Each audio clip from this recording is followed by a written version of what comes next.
Sure. Right. This is having kind of echo. I mean, it's not. I'm sorry, is there echo from my end?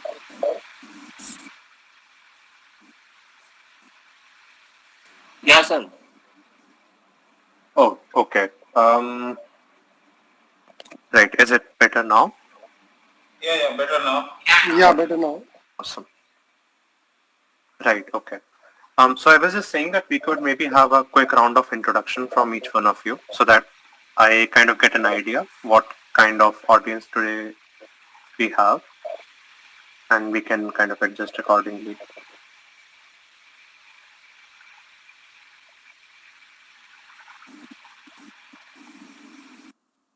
All right. Bachchan, would you like to go first? Just a quick round of introduction, like what your background is, how much comfortable you are with mathematics, Python, how was your experience at the workshop, what all you learned here.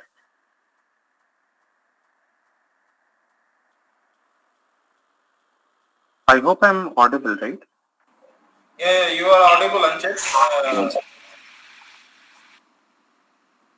So far they have covered the basics of. So there was a mixed bag of people here. There were also some beginners and some of them were experienced in Python at functional level of programming. So we have gone through those hoops of giving them some advanced topics of how to do things in hoops.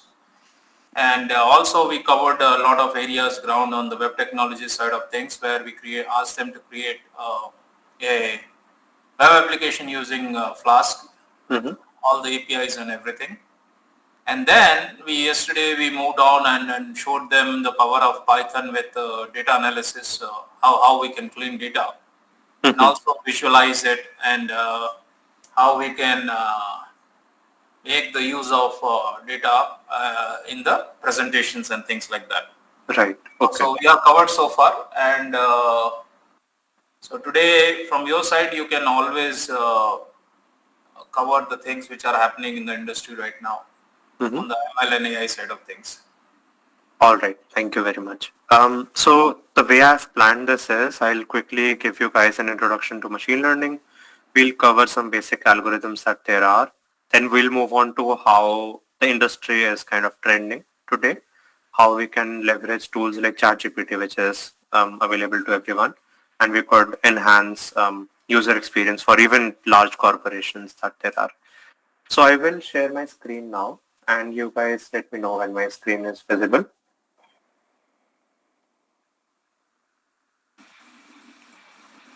Yes, it is visible. Right. Thank you. So we'll start off with a quick introduction to machine learning. So do you guys kind of know anything about what machine learning is? Maybe you have heard some savvy terms in the news articles or some blogs. Any idea about any example you have where machine learning is being used today?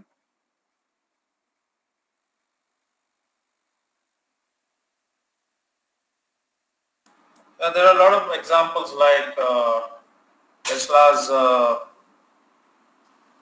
self-driven cars. You have Netflix, where all your recommendations come. Amazon, right, on the e-commerce side of things. So these are all based on the user preferences over the period of time, what you like. For example, YouTube is a very good example again. You will see all the content which is what you like to see rather than any generic content. So these are all good example of how the programs learn and those programs get trained for our kind of choice of content. Yeah. Yes, absolutely. So initially when computers were designed, mostly they were used to kind of solve equations which were created by us, right? For example, we have a formula with us. We have to do a lot of calculations. We just automated that this is the equation. We'll provide you with an input and we need this as an output, right? But around 1990s, what people thought that maybe we could make these computers learn, right? So that is where this machine learning concept came in. So basically machine learning is giving ability to computers so that they can learn from the data that we have provided and we can then infer on top of it, right? So this is a very basic kind of definition to this. Of course, there are a lot of other aspects also, such as unsupervised learning, reinforcement learning, and we will talk about it. But the most basic definition is that we want to make the computer understand the data that we have provided to it, right? So this whole machine learning, artificial intelligence can be classified into three broad categories. One is supervised learning, then we have unsupervised learning, and finally we have reinforcement learning, right? So without reading anything that is in front of you, can you infer what I mean by supervised and unsupervised learning? I believe these are self-explanatory terms. So what do you mean by basically supervised? And I would want all of you to kind of, take part in this so that I know that we all are in the same page.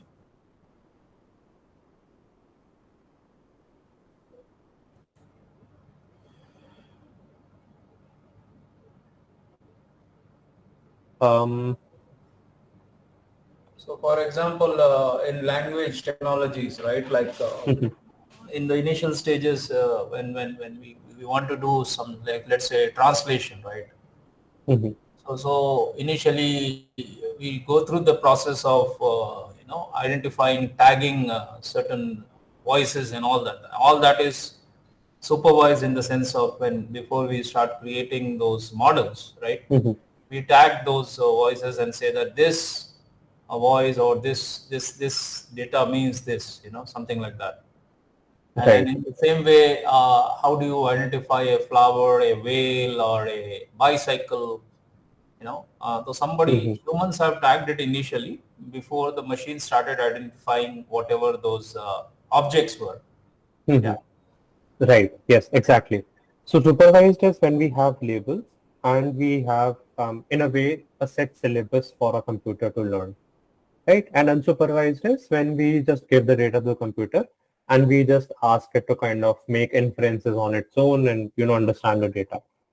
The third part is reinforcement learning, which is, I believe, the most interesting part of these three. In reinforcement, we kind of make the computer learn by kind of rewarding or penalizing the good things or bad things the computer is doing, right? So you might have heard about robots who kind of learn to walk by themselves, or they invented languages of their own, or they started to play games on their own. So that is all reinforcement learning, wherein we, in a small controlled environment, just leave this computer, and based on the actions that that computer is doing, we kind of give rewards or penalize the actions, right? So machine learning is kind of everywhere around you. So in every domain that we have, we can implement some part of machine learning in there. So if we talk about finance, where I have some experience as well, we can be detecting frauds. We can calculate credit card risk. So if you go to a bank and you kind of apply for a loan, they classify your profile if you're eligible or not eligible for a loan, or what kind of interest should they charge you, right? So all of this process is automated. They have a certain set of criteria which they have in place, and using that they classify this, right? We optimize portfolio. So portfolio here is basically if you trade the stocks, crypto, or anything, based on your risk capacity, risk appetite, we will be trying to optimize your portfolio to give you a certain rate of gains if you have multiple stocks, right? And similarly, we have algorithmic trading as well, wherein we decide when do you want to close a trade, when do you want to purchase a stock, what is the predicted price in the future, and things like that. In retail marketing, we can have product recommendations. So just as you go to YouTube, you find out your videos that are similar. In retail marketing as well, you can have product recommendations based on, how much a product is in demand. They kind of keep those products in the front and things like that. Even when you go to Amazon, you see that whenever you purchase any product, you get recommendations that often purchase together and things like that. So this is called market basket analysis. As in, what is the probability of similar set of things in your basket when you're shopping, right? So based on that, they will recommend things to you. In manufacturing, you can have predictive maintenance where you are kind of trying to predict when a machine might go down so that you do not have to wait when a machine abruptly crashes and you are kind of being hinted from from time to time that your machine is facing some issues. We can automate quality control. We can, using cameras and sensors, we can detect what is the quality of the product that you are manufacturing. We can again do demand forecasting. This is again a part of time series analysis, and we can have supply chain management as well. And similarly, we have all of these other categories as well, wherein we can use machine learning and we can kind of automate certain tasks where we have humans in loop. This not only reduces the chances of error, but also kind of reduces the human intervention by significant part, right? So one good example is that now I'm NBA, the basketball association is now using image detection to kind of help athletes improve their performance, right? And also like enhance game strategy. You might have heard about DRS in cricket. That is also machine learning.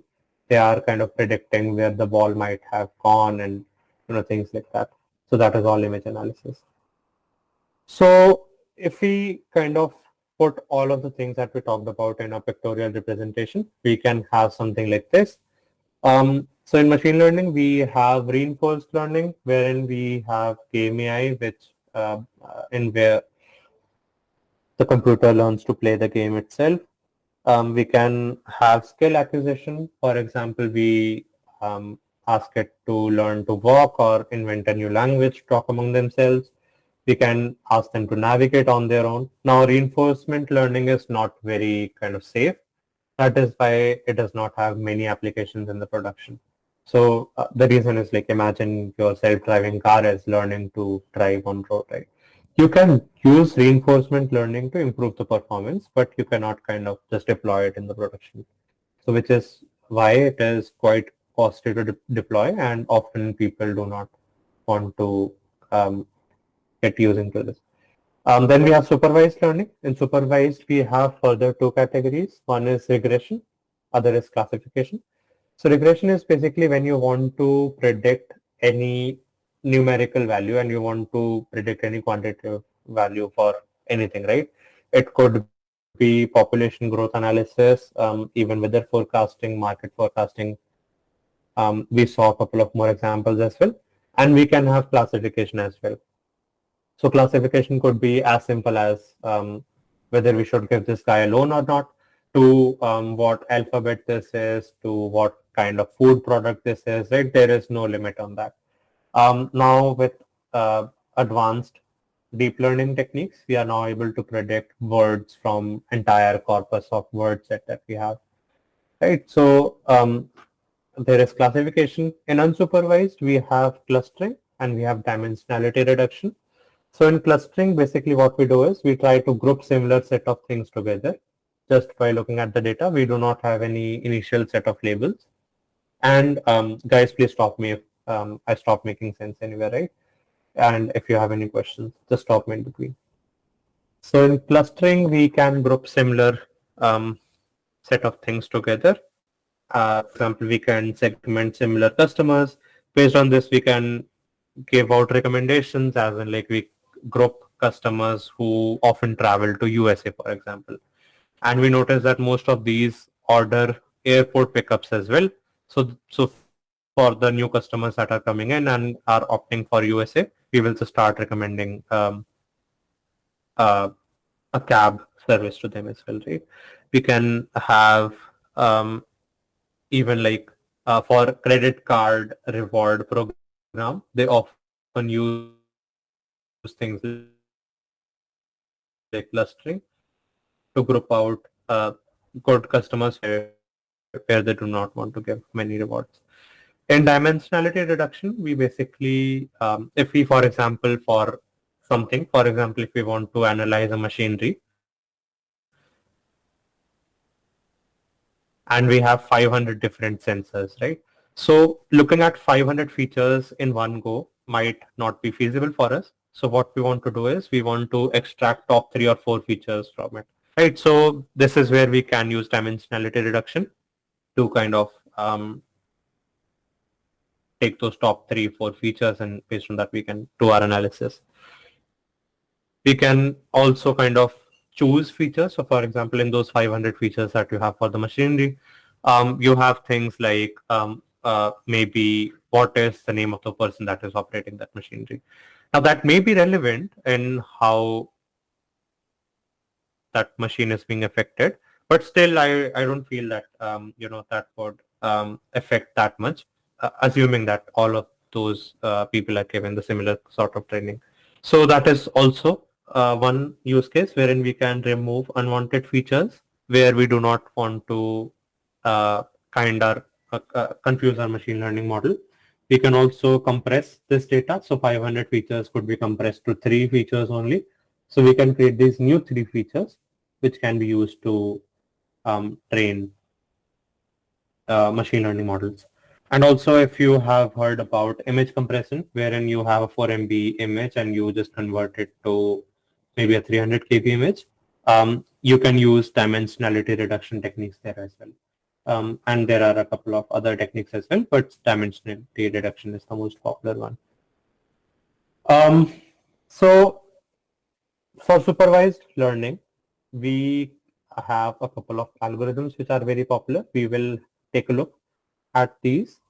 So the most popular one and where you should start basically is linear regression and logistic regression. Linear regression is for predicting a point in the space, and logistic regression is just for classifying. Now the reason they are both called regression basically means on a point scale where the point exactly lies, is because we are trying to train a linear regression model, but in logistic we just kind of based on a threshold value classify it to 0 or 1, right? So we basically get a probability function using some activation function, and I'll talk to you about what activation function basically are. There are decision trees. Decision trees is basically based on certain conditions. You want to kind of split your nodes and ask a question each time you want to classify some things, right? Random forests is just basically a group of decision trees working together, and there is support vector machines. So some other examples could be image classification, wherein we want to classify dogs or cats or even different models of cars. Gmail has this very nice feature wherein they try to classify spam email. So that is also machine learning. So based on what kind of vocabulary is used in an email, or if the email address is in a list of spam emails or not, we classify emails into spam. Right, so that is also machine learning. In unsupervised learning, we have some algorithms like k-means clustering, and we will be mostly talking about that. For dimensionality reduction, we have PCA, and we do have other algorithms as well. For example, we have hierarchical clustering and some other algorithms, but we'll not focus that much on it. We also have anomaly detection. So we have algorithms like isolation forest. So I'm naming all of these terms so that if you are interested in any one of these use cases, you can just go back and Google these and learn more about these, right? So we have isolation forests. We have, I'm missing out on the name. There is one more algorithm for anomaly detection, but we can also train autoencoders, which are the most popular in the industry right now. So if you want to kind of learn something that is very popular, autoencoders is the thing that you should go to. So in unsupervised, we basically have unlabeled data, and now we will not have the labels as such, but we will just group all the oranges together and all the apples together, right? So reinforcement learning, in this basically we have an environment And in this, we just leave this agent, which is also a robot, to just make decisions on its own. So the most popular algorithm that there is in reinforcement learning is basically Q-learning, but there is policy gradient methods and deep reinforcement learning as well. So for example, in this example below, we have an agent, and on one side we have a fire, on the other side we have a bucket of water, right? So we let the agent observe and we let it take random steps. And once, for example, this agent has reached the fire, we will just penalize it, right? We will just deduct some points from it. So now the robot will understand that when I go to fire, it is not good for me. So the next time, whenever it is nearing a fire, it will kind of reverse its steps towards the bucket of water, right? Um, so in supervised learning, there are a couple of basic concepts that we should quickly go through. So in any model that you train, there is you want to achieve generalization, as in like you do not want your model to just learn the training set or just the test set, right? Or not learn uh, the data set at all. You just want to achieve a sweet spot, which is called generalization. So if your model is not learning anything, um, it will basically underfit the data, right? If it is learning your training set completely and it is not able to kind of infer on the test data set, we call it overfitting, right? If we kind of balance both of these, as in like we get good results in the training set and we get good results in the test set as well, we will achieve this sweet spot called generalization, right? So we have to have labeled data whenever we talk about supervised algorithms. So in like the most popular for machine learning is sklearn. You can install it by scikit-learn. Now in sklearn we have data sets which are very popular and you can use them to train some dummy models and also to explore how your model is perform, how your model should be trained and things like that, right? So before we proceed further, any questions till this point? Is everyone clear on what we have covered till now?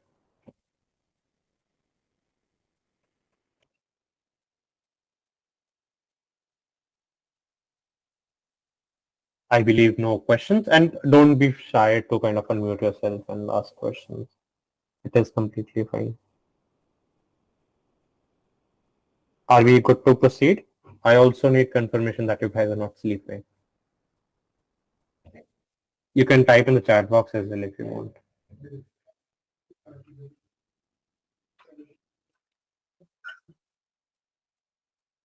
I hope I'm audible.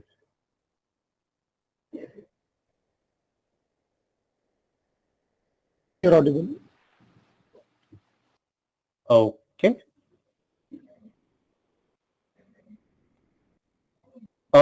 I just have to confirm, like, are the participants not allowed to unmute themselves?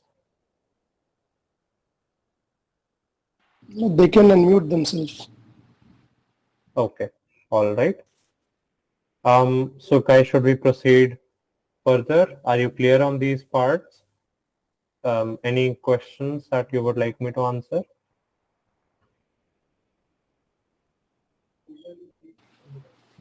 I guess you can keep going, Anchit. Yes, I believe so. Yep.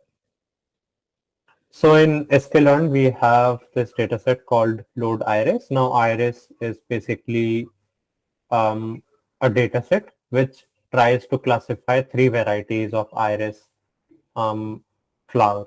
So we basically have iris etosa, iris versicolor, and one more class. So in this, we basically have measurements for their petal and sepal length, and the goal is to predict the species of each of these flowers, right? So when we load this iris dataset, and this was the, one of the first dataset that was used to train a machine learning model, and this was done by on hand, like on pen and paper. they were trying to achieve an equation where they could kind of classify this. But this was one of the first examples that we have, right? So in features, we basically have this matrix, which is of a shape. Now we have some labels in this, as in like what is the length of their petal, what is the width of their petal, what is the length of their sepal, what is the width of their sepal, right? And we have labels corresponding to it. Now, 0 here corresponds to, I believe, Iris setosa, then we have versicolor and things like that. So if you want to explore how training data sets look like, you can use the data sets which are available inside of sklearn.datasets, right? And the most common notation that we use in machine learning is basically capital X for the training data set and small y for the test data set. There is validation data set as well. So for that, you can create a separate variable. Oh, I'm sorry, actually. X is used for the features and Y is used for the labels. And you can use underscore train, validation, and test if you want to have 3 separate classes. And similarly for the Y as well, you can have train, validation, and test if you want to have 3 separate features. So for example, I want to train a decision tree classifier on this data set, right? What I can do is I can just import this data set from sklearn. I can, from the model selection, I can import this train test split. It basically helps me to split my data into training and test sets, right? I use that. And for example, I want to train decision tree classifier, right? So not all, but majority of the machine learning models are available inside of sklearn, scikit-learn. So I can just import decision tree classifier. Now the way I would generally go on to find any of these models in sklearn is by going to the sklearn documentation. This is the one, scikit-learn. I will just go inside of it. From here, I will go to the user guide, and here we can see all of the models that are available. Inside of supervised learning, unsupervised learning, there is model selection and evaluation. We'll talk about these. We have inspection. We have a couple of visualizations also available if you want to visualize the results of your model, but we can always use matplotlib and seaborn, whichever is more comfortable with you. There are data sets available. So we have toy data sets. So we can see iris, plants data set, diabetes, things like that. We have some real world data sets. We have generated data sets. So generated data sets is basically we can have based on some parameters like what kind of noise we want, what kind of and things like that, and also how many data points we want. We can generate a couple of data sets for our use, right? So for decision trees, I'll just go here. Now I will have a basic description of what the algorithm is, and from here I can see how we can use these models, right? So just following these steps, I have trained this model. Now the random state is here for to kind of allow you to replicate these results. So each time you start to train a machine learning model, you start from a random space, right? So each time your results might be different. So to avoid that, we use this random state parameter wherein we just give one integer value. This is more like a password that we can use, and we can use that to fit our model. And when we predict it on our test data set, we find out that we achieve 100% accuracy because this data set is not that complicated. So this could be a good starting point for you if you want to start. So just a suggestion, whenever you are wanting to split your data set, you can put 60% of your data into training set, 20% should be for validation, and 20% would be testing set. Now this also depends on how many data points you have and what kind of evaluation you want to do. You might want to also do things like k-fold testing, wherein you split your data set into 5 parts, you train a model and you just test it on all 5 parts so that you know that your model is not overfitting or underfitting. It also gives you an accurate picture of how your model is performing, right? So we talked about all of these machine learning models, supervised, unsupervised, there is reinforcement learning. So how exactly do you think we kind of tell the machine that you are wrong, right? So we basically have to have some sort of error calculation formula, right? We can also call it loss function.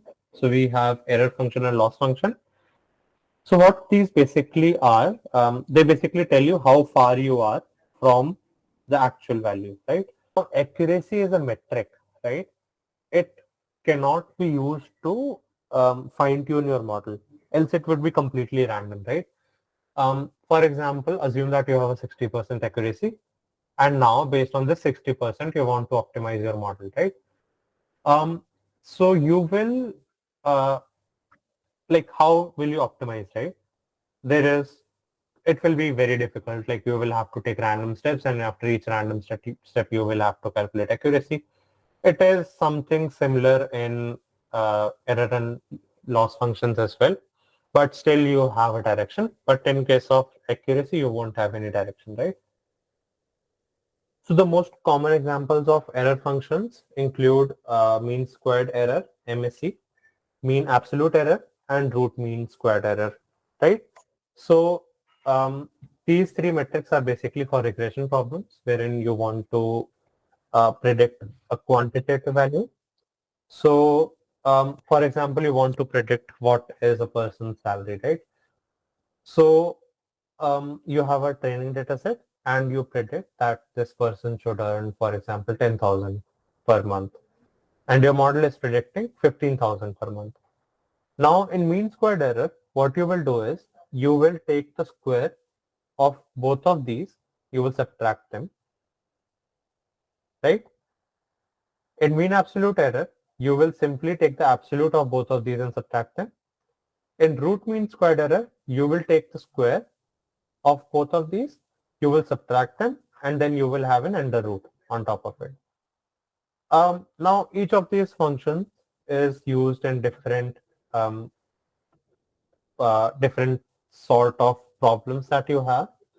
So for example, this mean squared error or root mean squared error, this will have a huge difference, right? Because in one part you are under rooting your entire result that you get, and in one part you're using it as it is, right? So based on this, your model will take either big or small steps. So it depends on like how much you want to, or what kind of problem you basically want to solve, right? For classification problems such as what we did above, we have metrics like cross entropy. So in this we have binary entropy and cross entropy, and we can use these to kind of optimize our model. So now binary cross entropy is used when you want to classify only two classes, and categorical cross entropy is used when you have more than two classes, right? Is it clear? I believe no questions. So based on this, can you kind of infer when to use what? So you know that in mean squared error, you will have a huge difference. In mean absolute error and in RMSE, you will have progressively smaller outputs. So in data sets, you can basically have outliers as well, right?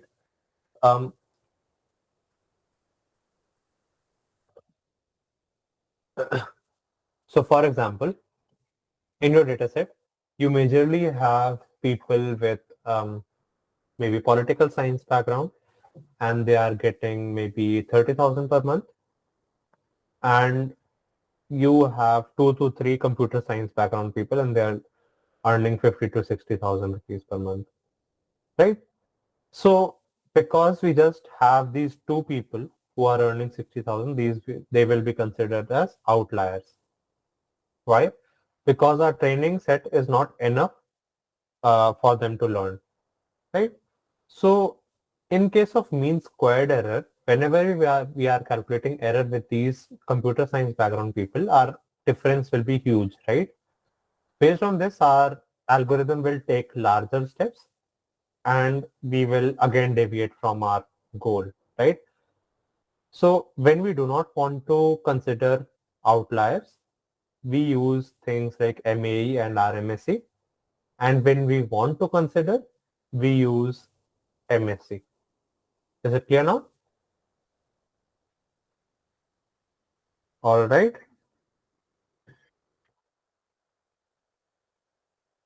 So we have kind of defined now when to use MSE and when to use RMSE. Now, when would you like to use MAE, right? So in case of MAE, whenever you want to plot the distribution of the data set you have, there is often a skew in the data set. Like it could be biased towards one of the classes, right? Or one part if that is a regression problem. So if you don't want to consider that bias, you use MAE, right? So that is um, how you kind of calculate all of these. So just as I told before, you subtract these values and you square them, and you finally have mean if you have an array of these. If you do not have this array, you can do this for individual rows as well. In mean absolute error, you subtract and you take the absolute. In RMSE, you follow the MSE and finally you take the square root of this, right? Similarly, for binary cross entropy and categorical cross entropy, you have this. I will not go into detail for this because this is, I believe, too much mathematics for you. But you're always welcome to ask questions or, stay back after class if you want to understand this in detail. So basically, we can write in terms of equation MSE as this. Mean squared error, there is a mean, right? Else it would just be a squared error. That is why we take mean at the end. Now, if we want to check if our model is overfitting or underfitting, we can understand it easily by plotting a visualization such as this. Now, blue is our data set and red is the output from our model, right? So here we can see that our model is not able to learn anything from the data set, right? Because if we have input as this variable, we will get very good results. But if we get input as this variable, we will get a high error, right? So this model is not able to generalize. In case of this example, we see that this model is now able to understand and learn the data completely, right? Such that it is even able to map these patterns, right? Now, for example, if you have a data point here, you will not be able to classify it correctly. But during training, you saw that training data set it was able to learn completely. So I will just use this model. But as soon as you send in your test data set, you will see that your model is not able to perform anymore. Now, an example of a good model is basically this, wherein you are able to learn the pattern, but not too much as well, right? So if you have input variable as this, still you will have a justifiable error rate in this case, right? And now overfitting could be even more. You could just map out each one of these points. This basically is a polynomial regression, right? So you train this by using polynomial regression from sklearn again. and using that you can experiment. So basically in this concept is called bias and variance trade-off. In this case, you have a high variance but no bias, right? In this case, you have low variance but high bias. So by looking at this figure, you can understand it in a much better way. Low variance, low bias, high variance. If we have low bias and low variance, we will get a bullseye output from it, right? Where all of the points will be centered towards one part of your data set. Low bias and high variance means that we will exactly map out our data set. And if, for example, we get anything here outside our training data set, we will not be able to predict it because our model is not generic enough. If we have high bias and low variance, we will be predicting towards one part of the data set only. If we have high bias and high variance, we will be able to learn only one part of the data set. So we basically want to achieve a balance between bias and variance so that our model is able to learn enough, but not too much and also not too little, right?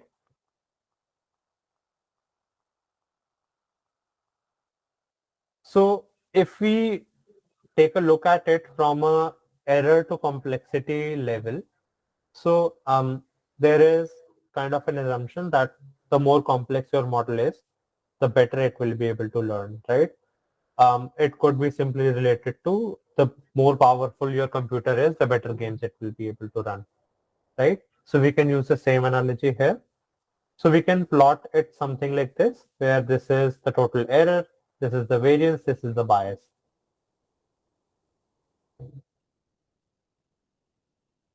Now we see as the variance reduces, our model underfits, and as the bias increases, right? And on the other side, we can see as the variance is increasing, our model is overfitting, right? And we can see how our total error is high in this case. It reduces and it starts to increase again. So this is basically where we achieve optimal complexity, and this is where our best model is. And we follow various techniques such as gradient descent to kind of climb down this hill in this case, and also kind of, actually we just want to climb down in both cases, right?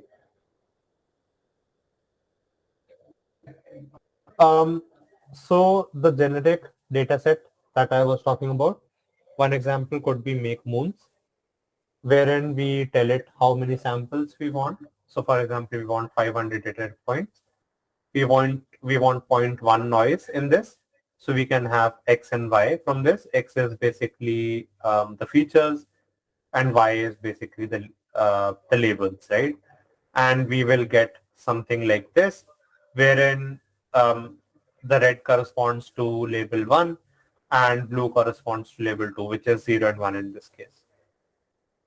So you could learn algorithms to help you classify these.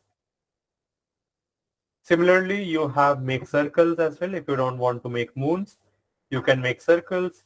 Again, we have two labels in here, and we gave noise as 0.05, and you can increase the noise as much as you want, and that would kind of disrupt these circles more and more, and you will have to train more complex algorithms to learn the pattern. Right? There is make regression as well. So noise is very low, so we can see that this line is just a single straight line. Because in linear regression, we basically assume that the line will be a straight one. In polynomial regression, this line can be curvy. So if I go back here, you can see that when the polynomial degree was 1, we get a very straight line. As we increase the number of, as we increase the degrees, our model became more and more complex, and we were able to learn more complex patterns from our data set. Right? Is there a question? Can these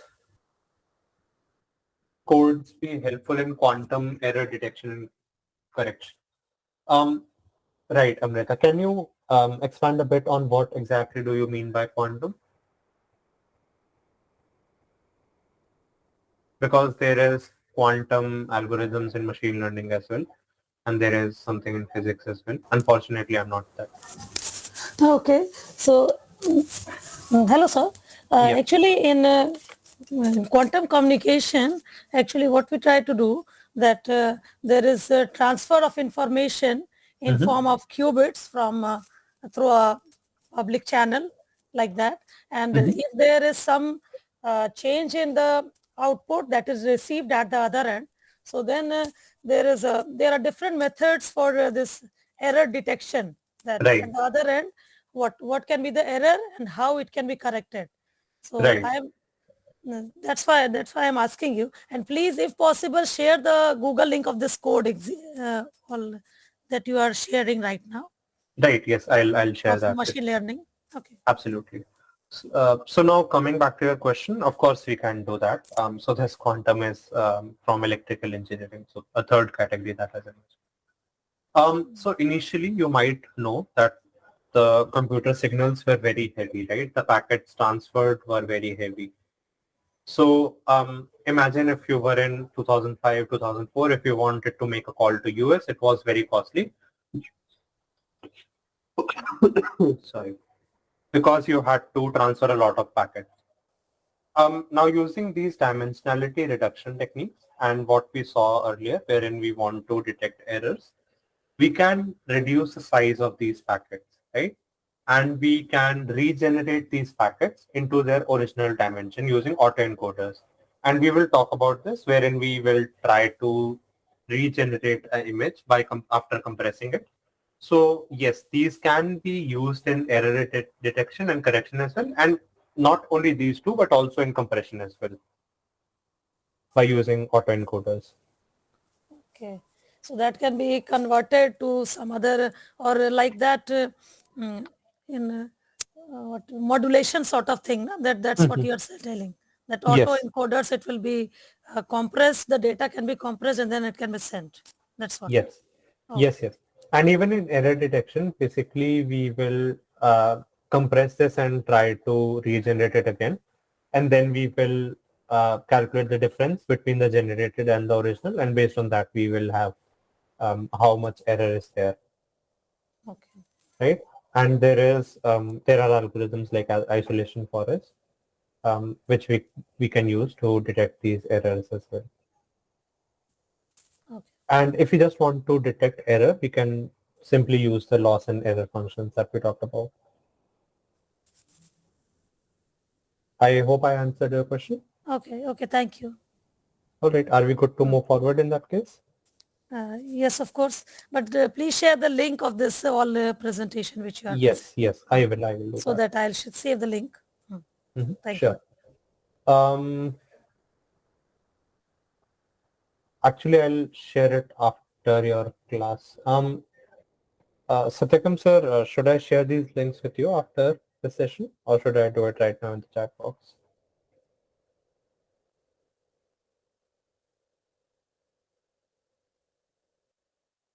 Okay, I'll just do it after the session or during the break. So one more algorithm that we have is.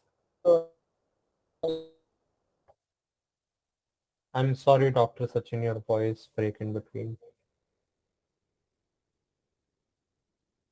Okay, I was saying that maybe you can drop it later in the WhatsApp group that we have. Sure, I will do that. And then I can upload it on the LMS. Okay, okay. Yes, we can do that. Right.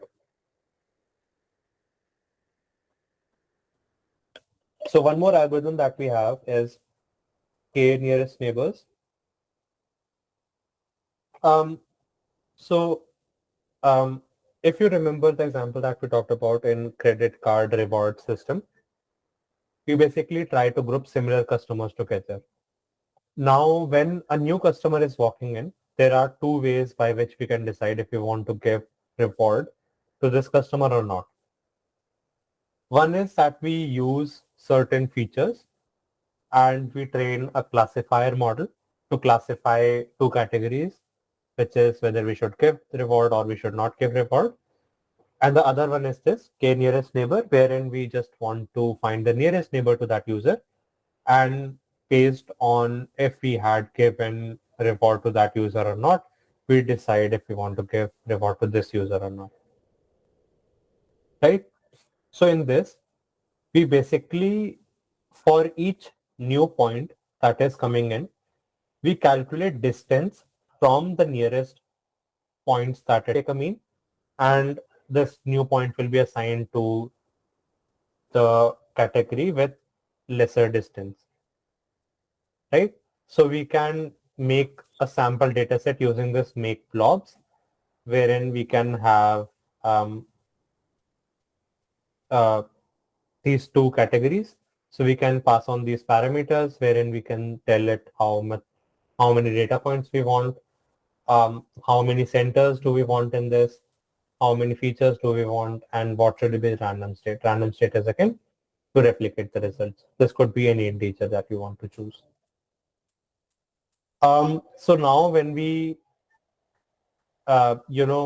train this nearest neighbor classifier, we have to give n neighbors parameter in this, as in like how many points do we want to consider when we want to calculate the distance, right? Because for example, if we have 2 million data points in our data set, it would be very infeasible to calculate this distance with each and every point that we have, right?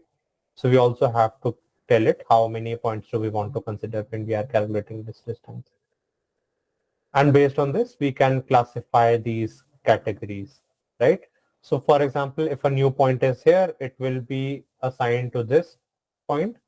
If a new point is here, it will be assigned to this black one, and similarly to the red one as well, right? So now this number of features is, of course, these two axes that we have. We can have three-dimensional, n-dimensional features as well, but it will be very difficult to visualize in this notebook. So which is why we have just two as the number of features in this case. So once we have trained our KNN, we can basically draw decision boundaries, right? So that we can visualize like where exactly will we start considering the newer points that we have, right? So we can do it using NumPy, mesh grid, right? And using that, we can plot out these decision boundaries.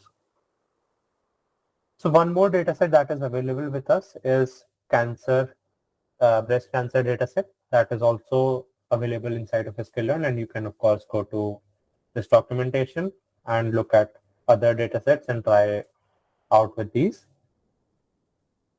In this case, we want to train k-nearest classifier, KNN basically. So we can have KNN as regression and KNN as classifier both. So which is why we have to explicitly define what we want to import here, right? We are in this case choosing neighbors from a set of settings because whenever we want to train a model, we do not know what the best set of hyperparameters might be, right?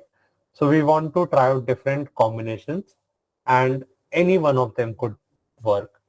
Now, like if you start gaining some experience, you will of course have some heuristics and you will know when to use what parameter. But to begin with, you can just use all sets of hyperparameters if it is feasible, or you can use things like, there are certain helper functions available for hyperparameter tuning based on random and grid search. So you can use them as well. So that is basically called random search CV. So it is also available inside of sklearn, inside of model selection. So in randomized search, it will take a random set of hyperparameters that you have given, and based on that, it will start training the models, right? And finally, it will give you something like this, wherein you will have the results for the model training. So this is sort of grid search CV because we are trying to calculate each and every set of hyperparameters that we have. So for each n neighbors, we train a model, we fit it, we calculate the accuracy, and we kind of append to a list to save it, right? And at the end, when we plot it, we see that when we have neighbors n equals to 1, our training accuracy is very good, but our test accuracy is low. Not very low, but still low, right?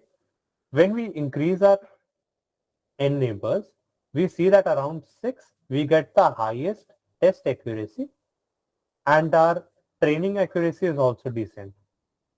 So from this graph, we could infer that this could be the best choice that we can make for choosing n neighbors for training this model, right? So I just told you about k neighbors regressor as well. So for example, we have a regression problem wherein we want to predict the salary. So based on the nearest neighbors and the mean of nearest neighbors, it will predict the salary of a new variable that is walking in, right? Is it clear till now?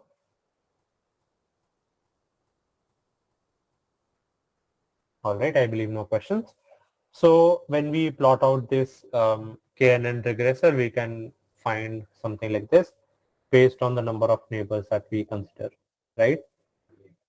So we see how when we consider 9 neighbors, there is, you know, some resistance towards these edge points, which means there is not high variance and there is some bias, right? So basically you can use these heuristics to optimize your model in a much better way. Now we were talking about linear regression.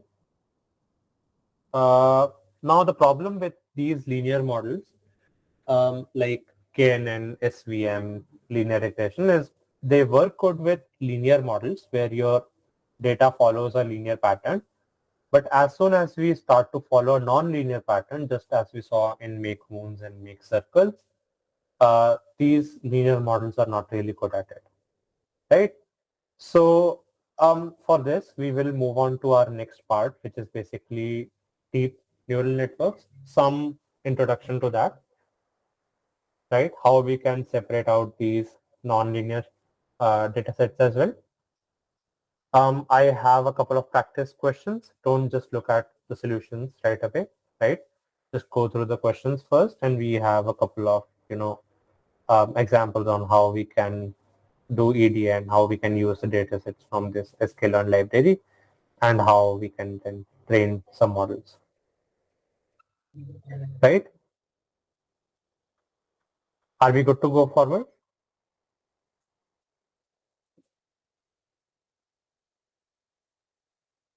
All right, I'll move forward then. So this is basically some examples for linear and polynomial regression and for logistic regression. I will share these. You can go through these, or I'll share these data sets as well.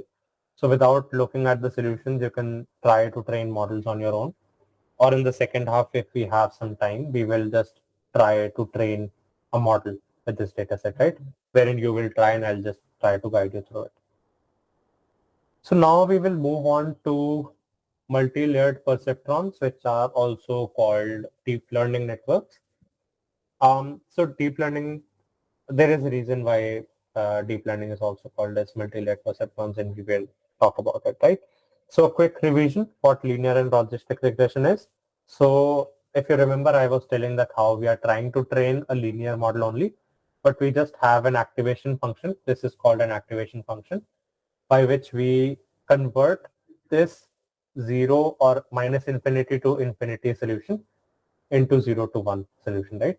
So we basically bound. So the activation function's basic job is to bound the output from your regression or any function that you have, right? So any number that I will give to this function, it will come out in the range of 0 to 1. This is the equation that we follow. We have some bias. We have some weights that we want to optimize. Initially, they both are random. And as we try to take steps, we keep on optimizing it, and we on the U-shaped curve, error curve that we saw, we want to reach at the bottom. So with each step, these change and we move one step more towards the bottom of that U-shaped curve, right? So if we look at the flow, we basically have these features that go in. For each feature, we have separate weights, and we form an equation which we can use to get our output variable. This basically is the equation overall, wherein this is the bias that we want to have, and this is for each input variable multiplied by the weight variable and the summation of all of that, and this will be the output, right? So now this Frank Rosenblatt guy proposed that, Sir, I we have have, one question. yes. So why non-linearity is so important in the network? Activation function, you said, na, we need that non-linearity. Not non-linearity. So basically, activation functions are used to basically, limit your output variable. Now, if we just follow this regression example, from this graph, we can know that this could go up to infinity and this could go up to negative of infinity. Right? Yes. Yes, sir. Now, if I want to classify if I should give a loan to this person or not, or even a simple decision. For example, if I have, if it is raining outside and I am hungry and I want to decide if I should cook in or go out, right? I want to kind of make this decision. Now, how exactly will I make it, right? I will try to train a regression problem. Now, it could be infinity. It could be from positive infinity to negative infinity. Now, how will I know if I should go out or not, right? I could, of course, have some threshold values, but the more optimal solution would be to have probability, like what is the probability that I should go out. So now I want to limit this negative infinity to positive infinity to 0 and 1. Right? So here I was getting that there is a 6,000 score that you should go out. Now I will get that there is just a 40% chance that you should go out because it is raining. You should rather stay in and cook for yourself. Did that answer your question? Yes, sir. Okay, awesome. Now, speaking of linearity and non-linearity, in regression and machine learning problems, we expect the data to be linear, right? We assume it to be linear to achieve good results. But in deep learning, we do not have any assumptions because these are much complex networks and we are able to learn a lot more. So we can train non-linear things here as well, right? Coming back to perceptron, so this Frank Rosenblatt guy. Isn't Yes. deep learning an enhancement or a step forward of machine learning? Like, Yes, don't it we is. say that it is a subset of machine learning? Right. Yes, it is. It is. So not exactly subset, but a more advanced version. So in some time we will see how we, like, this is called as a perceptron only, right? So we stack these multiple perceptrons and we will have multi-layered perceptron. So all of this machine learning could be considered as a perceptron, right? So here you can see how this is an input variable. These all are perceptrons, right? We group these multiple perceptrons to get the output variable. So we are now making our network more and more complex. Basically, sir, neurons, you are calling them as perceptrons. Yes, yes, true. So these individual are, this could be machine learning models. In most simple cases, this could be linear or logistic regression, but you can, involve any sort of algorithm that you want to, but it would just kind of increase the complexity more and more for you.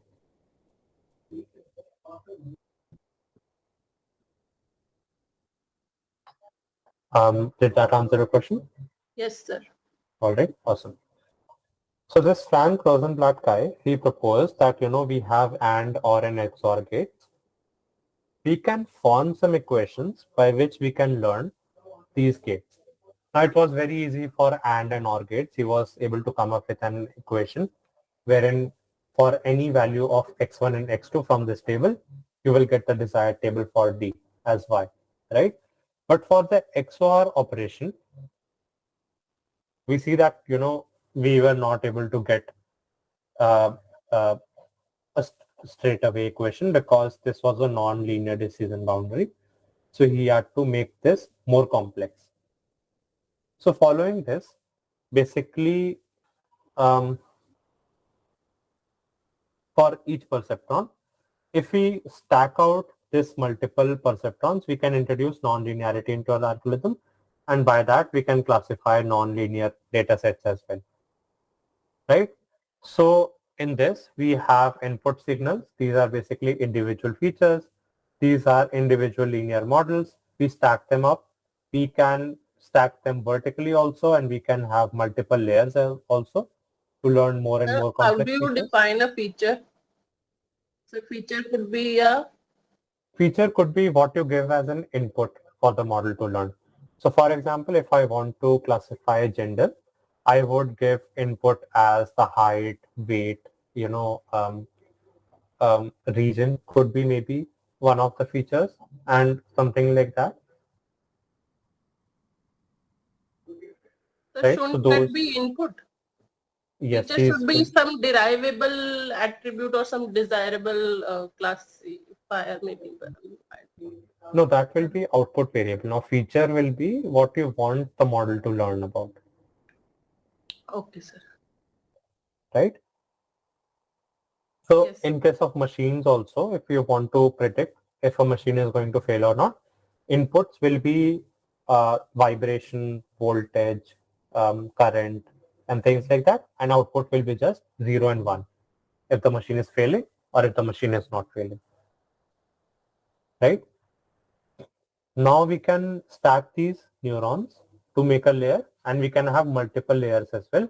And as we make this model more and more deep, this model will become more and more complex, and the chances of overfitting will also start to increase, right? So all of these are like sort of hyperparameters wherein you want to decide how many neurons do you want, how many layers do you want, and based on that you will have how many weights you will have and how many trainable parameters you will have, right? So if a layer has n units, right, in layer I, so basically these are units. This is layer I. M units in layer I plus 1. So this is layer I plus 1 and this is M units. And the weight matrix would be of dimension M cross N plus 1. So what they are proposing is, like, rather than having individual weight matrix for all of these, we can have one shared weight matrix for this entire network in which we can have the dimension corresponding to these units and layers, right? ताकि हम एक ही matrix पे अपने operation करें, एक ही matrix को optimise करें, इससे हमारा कंप्यूटेशन पावर बच जाएगा. At the same time we are able to capture the complexity of the algorithm, right? So to train an NLP is quite simple and similar processes followed. So we have the function signals, which basically comes through an input. Input goes into a node and you get some output. And from this output, you calculate the error. And based on this error and, propagation, you start to optimize your network, wherein you start to climb down that U-shaped curve, right? So a couple of activation functions that we have with us are linear. Linear is basically, whatever the output is as it is. So this could be negative infinity to positive infinity. We have hard threshold based, wherein we decide, like, if the score is 5,000, we want to give the loan. If the score is below than 5,000, we do not want to give the loan. Logistic is just 0 to 1. We have 0 to positive infinity, right? In this, we have some sort of leniency so that we kind of do not immediately start to go towards infinity. And we have hyperbolic tangent where we have the limit as -1 to 1.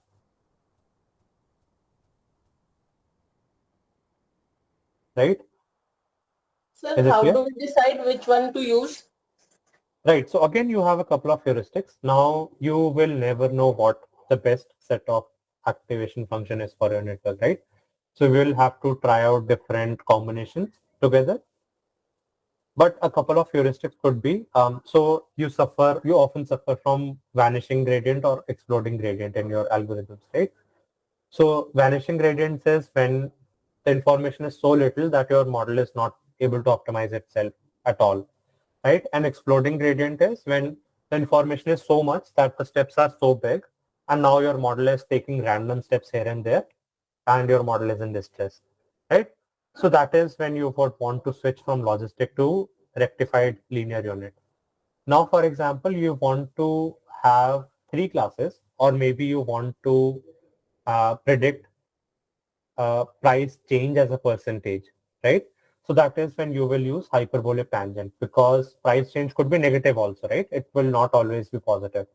So based on these heuristics, you basically decide which of these activation functions to use. Is it clear? Yes, sir. All right. So this could be a simple representation. One moment, I'm getting a call. One moment, right? So when we have 8 perceptrons, each of this node is responsible for learning one feature, right? So we can see how when we combine all of these, we are able to learn better and better. So one of the most early implementation of MLP was for detecting handwritten digits, right? So we have images, which was black and white initially. So each image consists of certain pixels, right? So the shape could be maybe, so for example, if you say that I have a 1080p movie, now your dimension would be 1080 cross 1024, right? Or 1080 cross 724, depending on your monitor size. So similarly for this, all of these images, we have certain pixel values. Now these pixel values are basically scores from 0 to 1, where 0 is basically black and 1 is white. Oh, sorry, 100 is white, right? So you can easily represent these images in form of matrix, right? Wherein you can see immediately a pattern. All of these are 0, wherein wherever you have a digit, you can represent that as a number. And now you want to understand and learn this complex set of numbers, right? Just using one machine learning model would not be enough, and you will have to use a lot of perceptrons. Sir, So, for this data set, what will be the features? Like if I want to learn 4, 3, what right, can you define as feature for this data set? right. So features will be these these float values, these numbers corresponding to the pixel. So in this case, we have 2-dimensional features. So one corresponds to this one and the other corresponds to this one. So now your feature will not be 1-dimensional, but rather it will be 256 cross 256 matrix.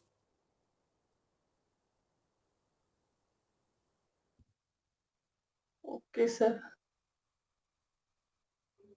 So if I go back to the iris example that we have, where is it? Oh, lost it.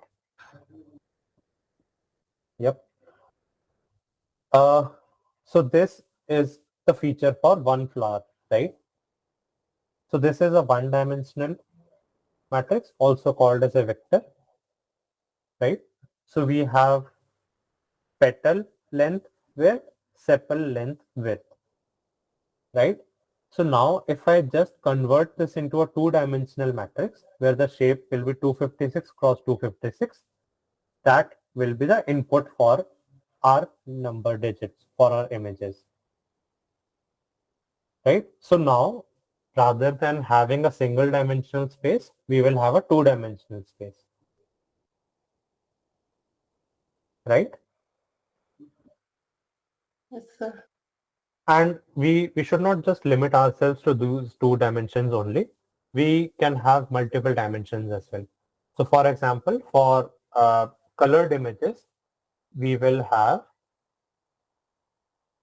three-dimensional because we have one more panel, which is the color. So now we will have 256 cross 256 cross 3 matrix, right? And that is how we will process that. To kind of visualize three-dimensional vectors, we can use this tool, which is called TensorFlow Projector. It is a very nice tool for, seeing how exactly you will represent a point in three dimension. It will take some time, but it is fine, I guess.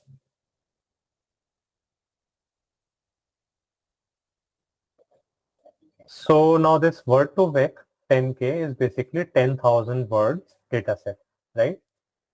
I believe my RAM is choked. Let me just close a couple of windows and everything.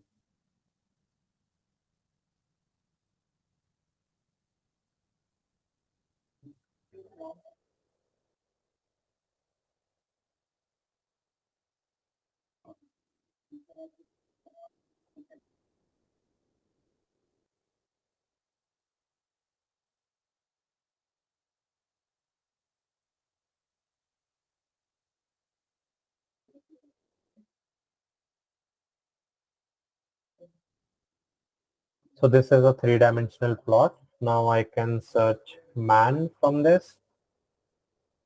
For example, this. I can, or maybe, king would be a better thing. So I will isolate this. And now we can see how near king, kingdom is also there. So this vector's representation will be x, y, and z axis, right? So this is a three-dimensional input feature for this. For our image, we have a two-dimensional input feature. Is that clear?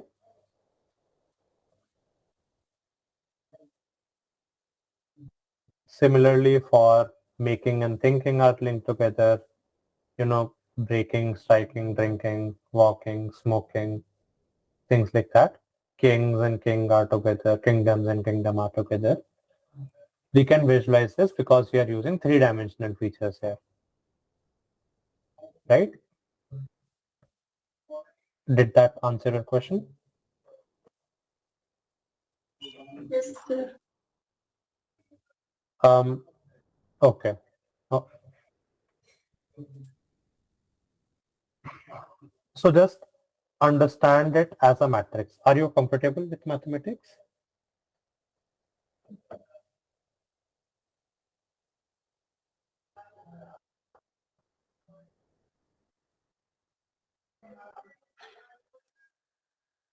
Okay, right. So just imagine it to be a matrix with 2 cross 2, or just don't think in terms of 256 cross 256. Now the input will be, if I just open this, for example, I have an image which is 256 cross 256, right? We could maybe simply write it as 2 cross 2. That would make it simple, right? This is the dimension. This is the feature for one image. Now, if I want to pass on 10 images, the shape will be 10 cross 2 cross 2, where this will be the feature for each image, and this will be repeated for 10 times, not exactly repeated, but rather, um, for each image, we will have different set of features which will be stacked together. Okay.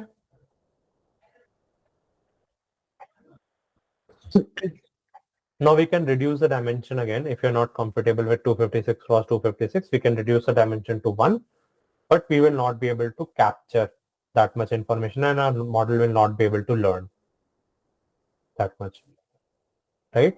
So like imagine this computer to be a human. Now we are able to make out that this is 4 because we have 2 dimensions, right? Imagine I had only 1 dimension here. Will you be able to make out that if the digit is 4 or not? No, right? Because this will be flattened out and you will not be able to kind of understand what is below what exactly. So now each node is responsible for extracting one set of features, right? So in a way, we can say that this node is responsible for extracting vertical features and this layer is responsible for extracting horizontal features, right? So the flow for image processing is something like this. You have an input image, you keep on extracting features. So like layers could be interpreted as feature extractors, right? So because you're learning in each row, right? You are extracting some features and you are learning something in each layer. So which is why it is called as feature extraction. And finally, you can have a classifier at the end by which you can classify what digit this basically is.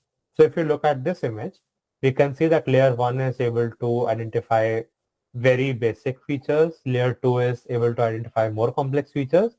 And layer 3 is able to identify even more complex features because the output of this is passed to this. So now this layer 2 has to continue from where layer 1 has ended, right?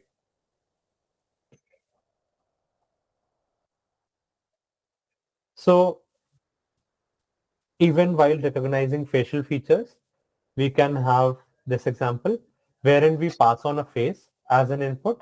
Now layer 1 will extract very basic features like the nose, the eyebrows and things like that. Layer 2 will identify more complex features like what is the shape of the eye, what is the color of the eye and things like that. Finally, layer 3 will, identify and extract and classify what sort of face that user has. And at the end, we will just classify what face we had passed on.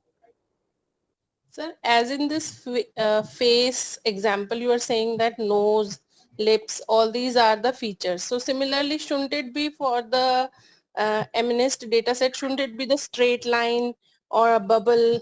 That shouldn't be the features for that? We can Maybe give that. We can give that. Now, even in face, now this eyebrows and everything, this layer is learning on its own. We just provided it with an input looking like this. Yes, sir. है ना? हमने यहाँ पे भी numbers pass on करे हैं, वहाँ पे भी numbers pass on करें, हाँ sir. है ना?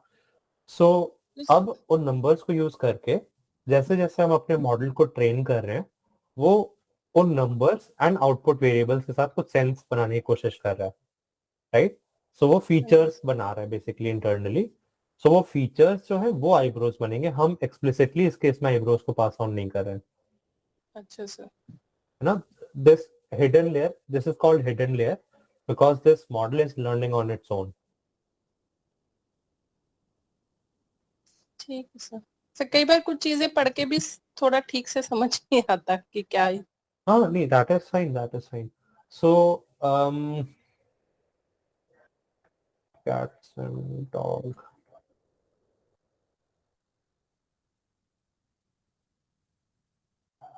Let's look at this.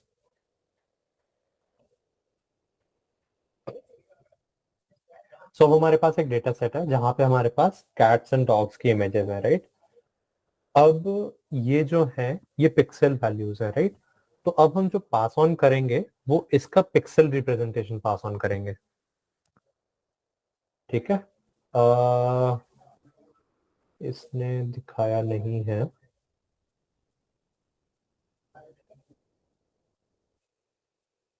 चलो we'll get back to this. अभी के लिए just assume कि we have a matrix and now you're trying to extract features, right?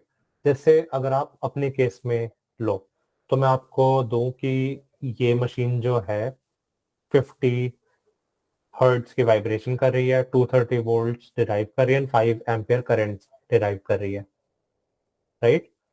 और मैं आपको बोलूं कि ऐसे मेरे पास 5 पॉइंट्स है, now you have to tell me कि कब ये मशीन फेल होने वाली है।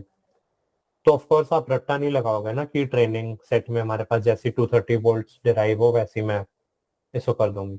आप इसको जनरलाइज करने की कोशिश करोगे, wherein you will try to form heuristics like whenever the voltage is above 200 volts, the chances of a machine failing increases, right? And you will derive certain features such as you will use voltage and current to derive a feature. Maybe you will use vibration and the time duration by which the machine was running for to derive how old the machine is, maybe anything, right?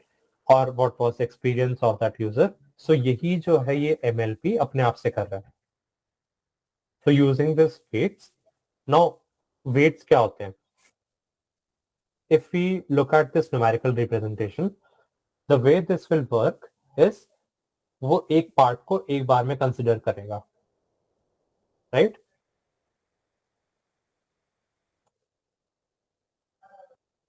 Not this CNN.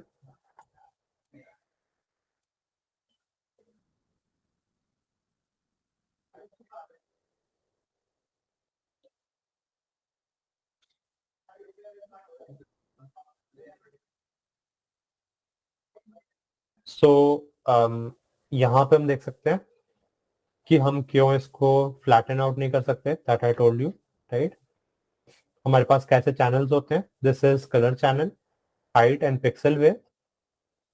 अब इसमें हम जो है इस तरीके से हर एक set of features के ऊपर इटरेट करेंगे एंड उसमें से एक वेट मैट्रिक्स कैलकुलेट करेंगे। वेट मैट्रिक्स के साथ हम बेसिकली एक फीचर कैलकुलेट कर रहे हैं, right. Now this feature can be referred to as कि हम इस वाले पार्ट को कितना वेट देना चाहते हैं, ठीक है, कितनी इंपॉर्टेंस देना चाहते हैं क्लासिफिकेशन, मतलब कितने इंपॉर्टेंट है। Now for example in this case क्योंकि यहाँ पे 2 असाइन हुआ है विच मींस कि ये वाला पार्ट जो है ये इंपॉर्टेंट नहीं है हमारी क्लासिफिकेशन के लिए, right, which can also be inferred as इस केस में हमारे पास अगर हम इस इमेज के ऊपर हल्का हल्का इटरेट करें तो इस वाले पार्ट में हमारे पास ये वाले आईब्रोज इंपॉर्टेंट है ना, बट ये वाला पार्ट हमारे लिए बिल्कुल भी इंपॉर्टेंट नहीं है क्योंकि इससे हमें कुछ भी सीखने को नहीं मिल पा रहा है। So that is how it is able to get these features, calculate these features, right? Now in the second layer, we will pass on only these parts. So second layer में we will not pass on this part, है ना? So now it will infer कि from all the eyebrows part, which part is important? तो अब हमें पता चला कि eyebrows के साथ eyes भी हमारे लिए important है, right? So that is how incrementally it is learning and getting more complex, getting better at classifying things. So just go through this. I believe this is a good article to start with. यहाँ पे you will know how exactly we do this, and I will share this link with Doctor also so that he can share, upload it on the LMS. Where is the chat box? Oh, there was a question, I missed that. How do decide this thing, how many layers should we select as? Yes, so ये भी हमारे पास एक hyper parameter ही होता है क्योंकि the more layers we add, the more complex our model is, and the chances of overfitting also starts to increase. तो जैसे ही हमारा मॉडल ओवरफिट करने लगता है वैसे ही हम स्टॉप कर देते हैं, right. So we have to basically balance out कि हमारा मॉडल कब बहुत ज्यादा जनरलाइज हो रहा है, right. So we try out different set of combinations. अब हमारे पास कुछ बहुत ही पॉपुलर कॉम्बिनेशंस होते हैं, लाइक नंबर ऑफ नोड्स में we can go with power of 2, है ना। इसमें पावर ऑफ 2 का सिर्फ पॉपुलर ही नहीं है, वो बेसिकली जैसे हमारे प्रोसेसर डिजाइन है उसमें कंप्यूटेशन में हेल्प भी मिलती है उसको। For number of layers we can go with 8, 16, again power of 2, but we can increase it. तो इस तरीके से हम अलग अलग कॉम्बिनेशंस को ट्राई आउट करके डिसाइड कर सकते हैं कि कहाँ पे हमारे को बेस्ट कॉम्बिनेशन मिल रहा है. Is that clear?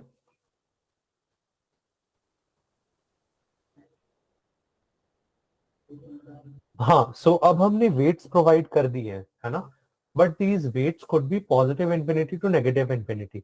तो अगर हमने एक्टिवेशन फंक्शन नहीं दिया तो हमारे पास एक्सप्लोडिंग ग्रेडियंट हो जाएगा. अब फॉर एग्जांपल इस फेस वाले इमेज में हमने बताया कि ये फीचर बहुत ही ज्यादा इंपॉर्टेंट है, ये चला गया 1000 के रेंज में एज कंपेयर टू बाकी में 00. तो अब क्या होगा, हमारा मॉडल जो है बहुत बड़े बड़े स्टेप्स लेना शुरू कर देगा, राइट? तो हम कभी उस यू वाले शेप में if I do paint dot chairs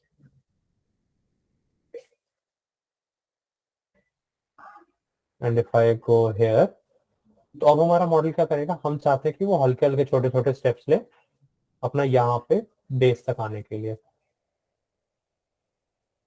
है ना. जैसे यहाँ पे है वैसे स्टॉप हो जाए, ये हमारा मिनिमम पॉइंट है. अगर हमने एक्टिवेशन फंक्शन नहीं लगाया एंड उसने बोला कि आईब्रोज बहुत ही ज्यादा इंपॉर्टेंट है एज कम्पेयर टू बाकी के पार्ट, तो we will take random steps. For example यहाँ पे आया है ना, बड़ा स्टेप लिया क्योंकि इसको नीचे जाना था बट इसने बड़ा स्टेप लिया. अब यहाँ से इसको नीचे जाना है बट इसने फिर से बड़ा स्टेप ले लिया, तो यहाँ पे आ गया, और फिर यहाँ पे चला गया. अब ये बिल्कुल पैरेलल हो गया तो यहीं पे इटरेट करे जा रहा है. तो हम कभी भी अपने ग्लोबल मिनिमम तक नहीं पहुंच पा रहे. So that is why we want to limit this output. This will help us to kind of reach our goal in a much better way. सिर्फ यही एक्टिवेशन फंक्शन ही नहीं होते, हमारे पास लर्निंग रेट भी होता है कि हम कितना जल्दी अपने मॉडल को सिखाना चाहते हैं, कितने स्टेप्स हम लेना चाहते हैं, कई सारे फैक्टर्स अफेक्ट करते हैं. ठीक है, so that is why we basically use activation functions. Yes exactly, this step is decided by learning rate. Did that answer your question? All clear now?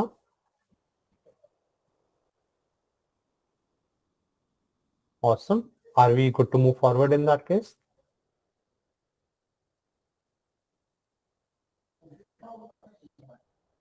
I believe yes.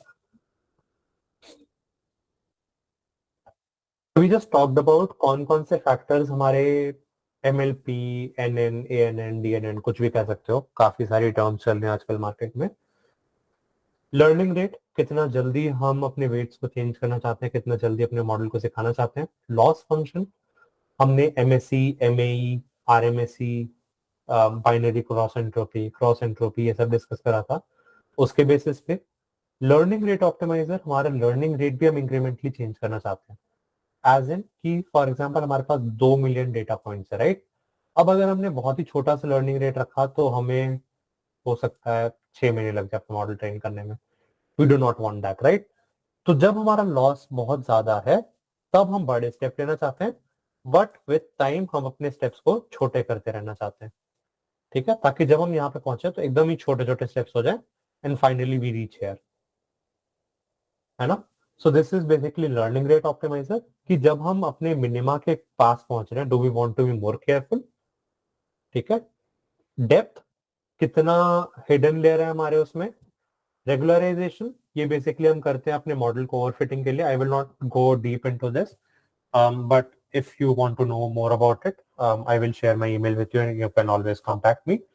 इनिशियलाइजर्स, weight matrix जो हमारे पास initial होता है वो या तो हम 0 से सारे इनिशियलाइज करते हैं, 1 से करते हैं, रैंडम से करते हैं. देन हमारे पास हे इनिशियलाइजर होते हैं, ग्लोरॉट यूनिफॉर्म होता है, फैन इन आउट होता है, कई सारे तरीके के इनिशियलाइजर्स होते हैं, तो उससे भी काफी फर्क पड़ता है. These are all hyper parameters.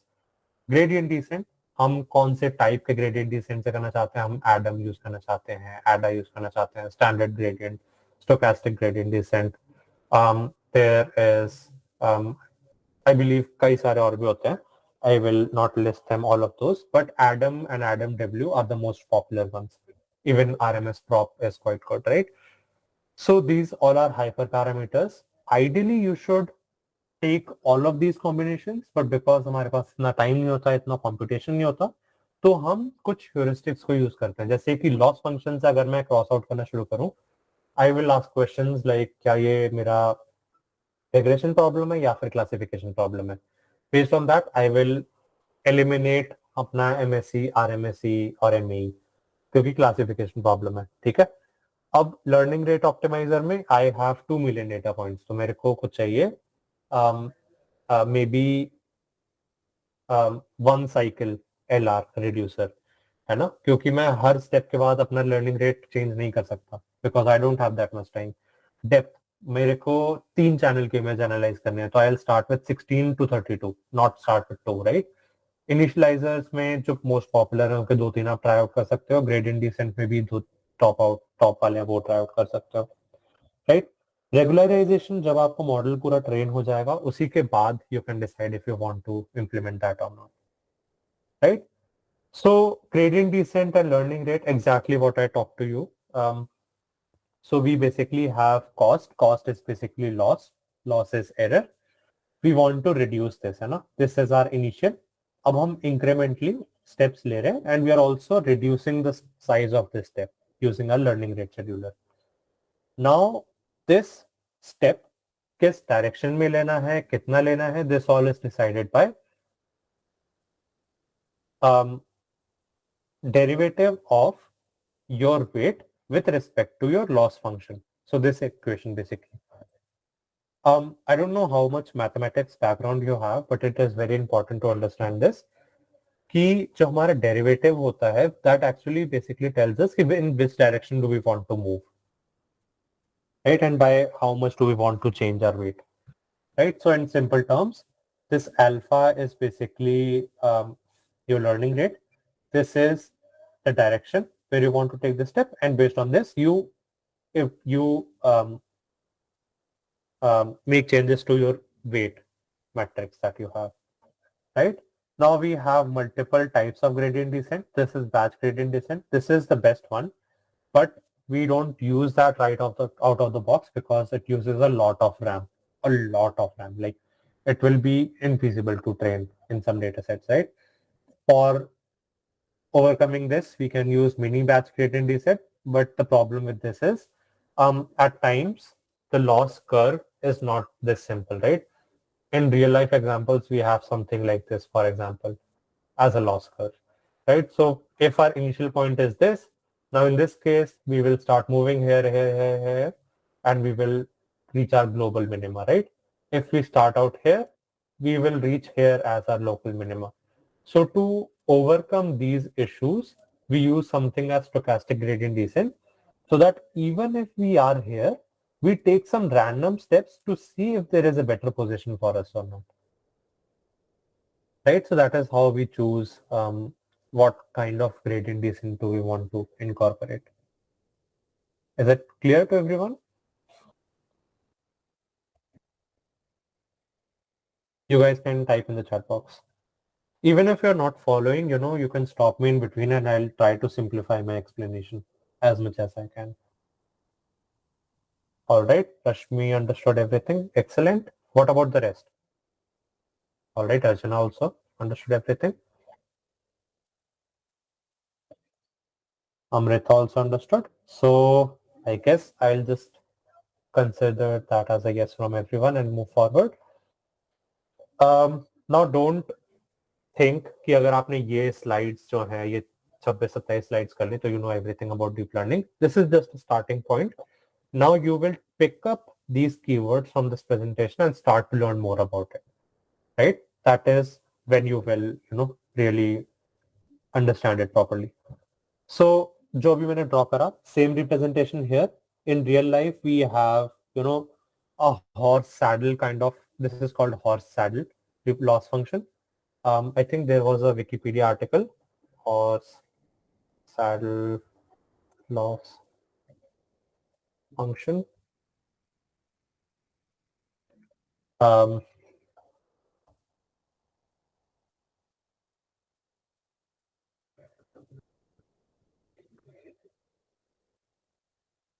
I'll need to find it, but it was a very nice representation.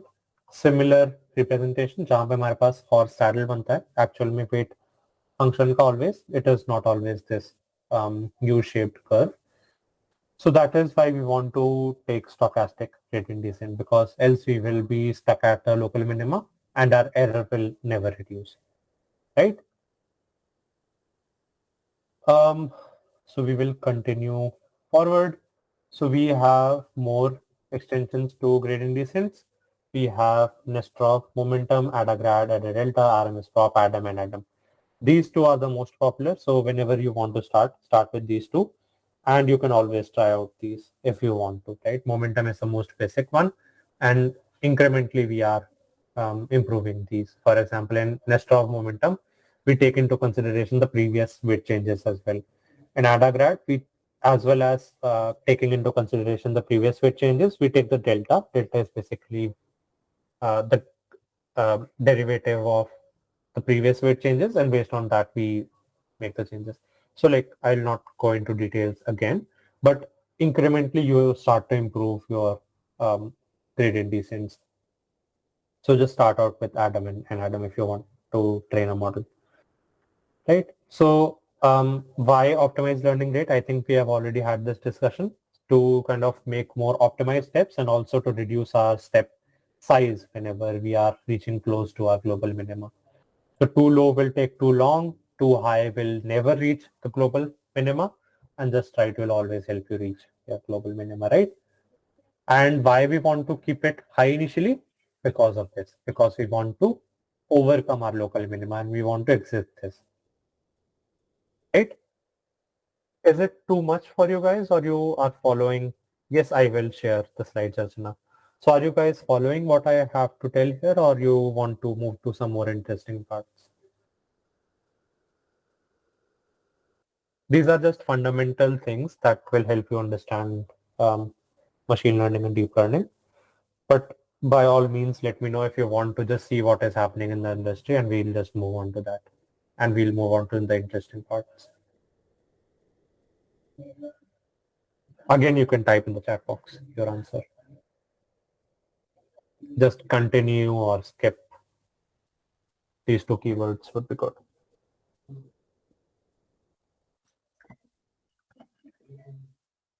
And of course, there is no shame if you want to skip, right? Everyone has different goals. Maybe you just want to know what is happening in the industry and you want to learn all of this on your own time. So should I continue with this? All right. So I'll just quickly wrap this because I have a feeling that you guys are almost asleep. So I'll just wrap this super quickly. Just one question actually. Satyakam sir, when is the break? I hope I'm not overtime.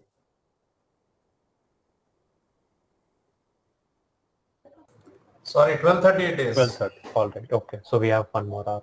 That is perfect. Right. So loss functions में भी हमारे पास काफी सारे अलग-अलग तरीके हो जाते हैं based on what kind of problem we have. Autoencoder is basically when we want to reduce the dimension and then reconstruct. GAN के बारे में सुना है क्या किसी ने? GANs काफी popular हुए थे before ChatGPT. You सुना है बस उसके बारे में ज्यादा पता नहीं है. Okay. Have you heard about this person does not exist.com? ये वेबसाइट के बारे में किसी को पता है?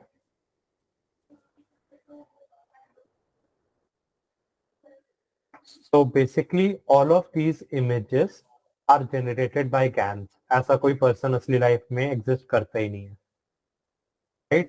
हम GANs को train करते हैं कुछ facial data set पे and then we ask it to create images of person. Right? So this is GAN. मतलब जो आपने image एक बार देखी that will I guess never repeat unless they are caching. But ideally GANs हर बार एक नया person generate करेंगे. Pretty cool, right? And इसके काफी सारे और extensions भी हैं like not only this person. Its initial implementation was this horse does not exist.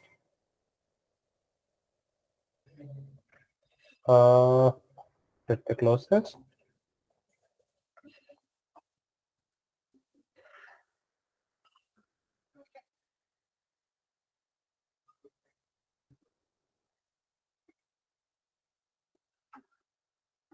So this was the most.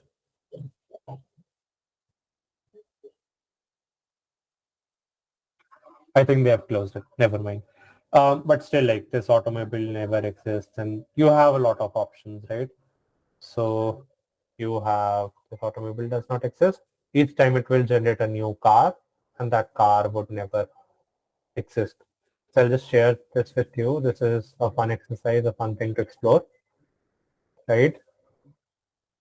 So GANs is basically that. We can have object detection, जहाँ पे हम लोग objects को detect करें. We can have word embeddings, जो मैंने यहाँ पे ये दिखाया था. Basically TensorFlow projector वाला. This is basically word embeddings. हम words को similar words को group करें क्योंकि इसमें, right? Weight initialization, इसके भी कई सारे techniques होते हैं based on fan in and fan out. Fan in basically कितने arrows आपके अंदर जा रहे हैं, कितने input features अंदर जा रहे हैं, and इसमें से आप कितने features बाहर निकाल रहे हो. So the most popular one is Hay initialization. इसमें Hay uniform and Hay normal है. I try to go with Hay normal or Glorot initialization, but it is up to you. Often when people start, they proceed with either zero initialization या फिर random initialization to understand, है ना?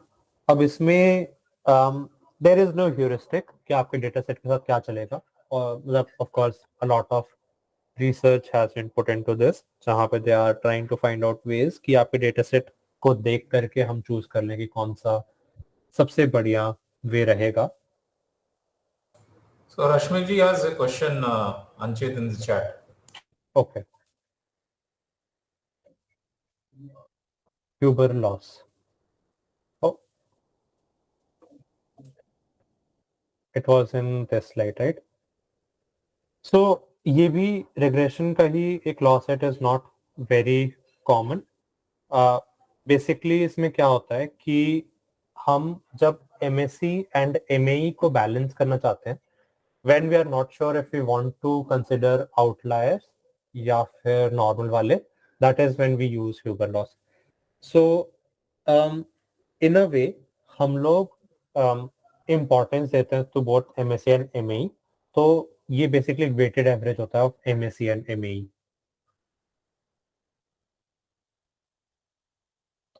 Did that answer your question, or do you want me to go into more detail?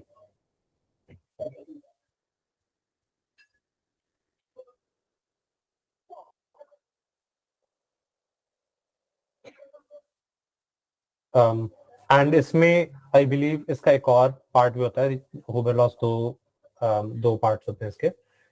In one approach, you basically take this weighted average wala, and in other wala, you take the delta, wherein you want to treat your outliers separately and you want to treat your data set differently, right? So you have a delta. Delta is basically a threshold, जहाँ पे आप कहते हो कि जैसे ही हमारा loss इस threshold के ऊपर हो, I want to consider ME, and जैसे हमारा loss किसी delta के नीचे हो, we want to consider MSE.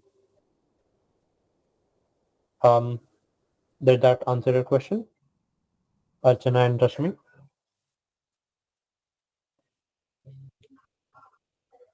You can type in the chat box. All right, awesome.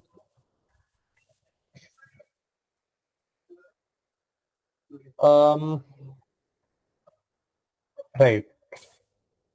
So there are a lot of problems in MLPs. There is overfitting, underfitting, exploding gradients, vanishing gradients. You know, there are obscure metrics. We have to implement dropouts. We have residual connections. You know, so basically, these are the problems, and we can use these to fix those. Right. So L1 and L2 penalty जो होती है basically linear regression में भी होता है.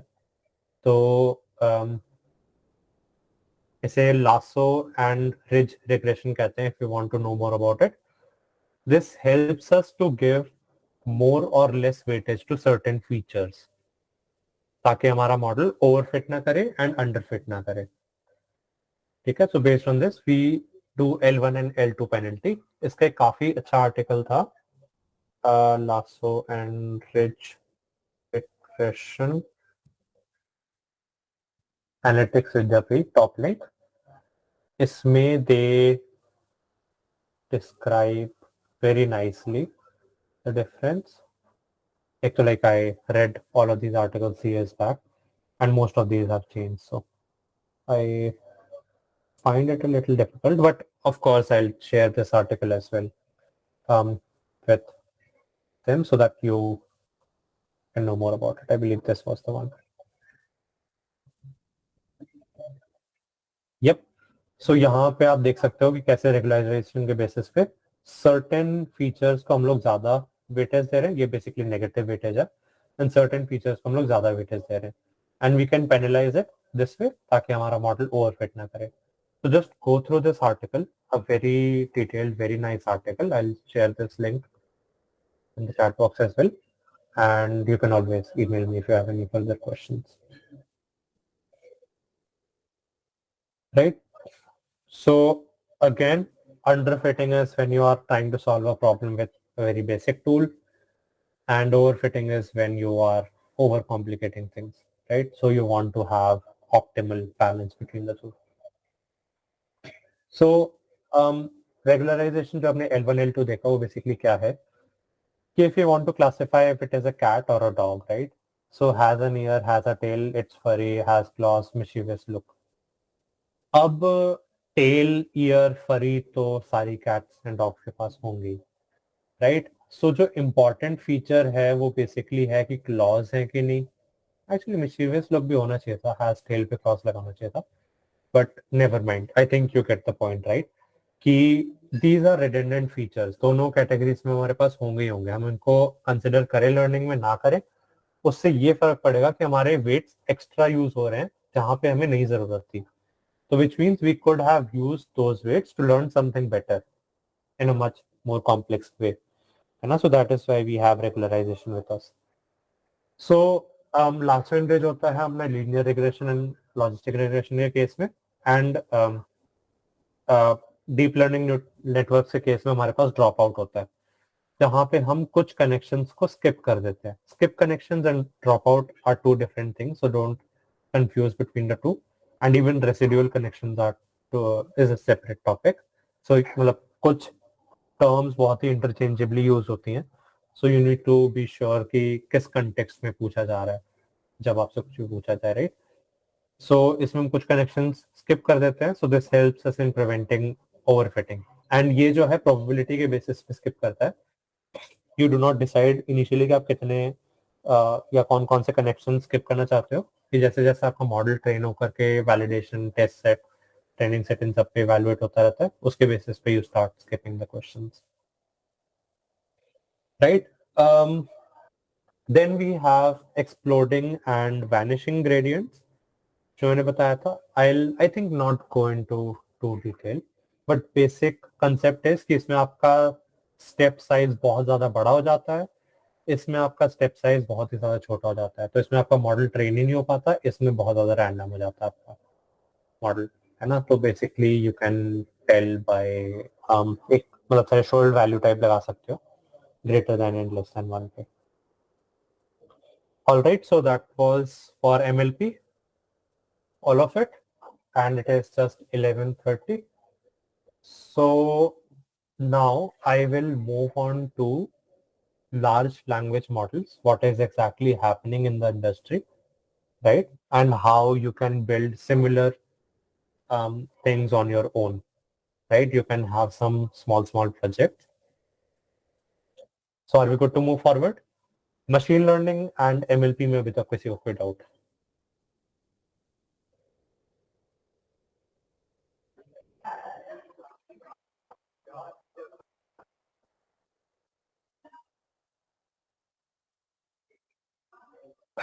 I guess no.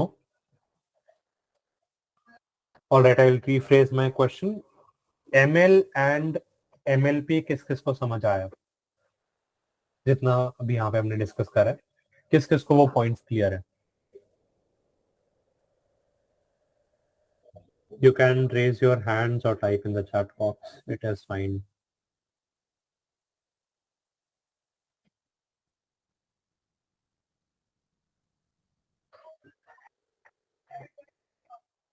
किसी को भी समझ नहीं आया? I am audible, right?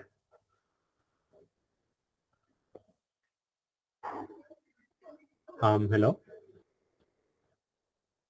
Okay. Archana said understood. And I was audible the entire time. Yeah, fair. Did I miss out? Because I can see this question mark on my Wi-Fi signal.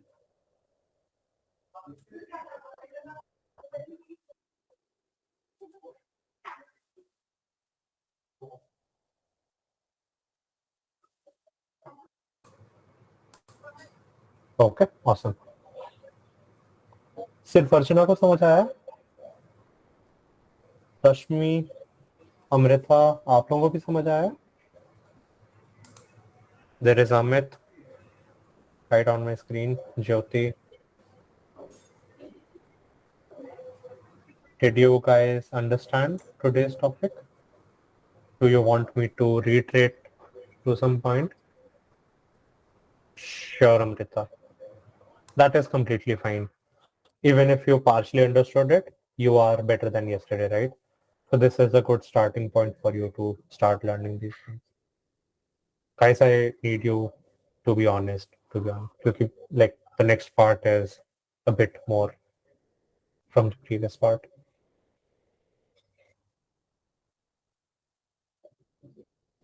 So are we good to move forward? Yeah, Amit. Anchit. Yeah, sorry. All right, thank you. Right, so maybe we will discuss about what is happening in the industry exactly and how we can leverage ChatGPT and open source large language models to enhance the experience of these users. One moment, I'll pull out one more presentation and I'll need to unshare my screen for a moment because this is my work email ID and I may have some confidential documents.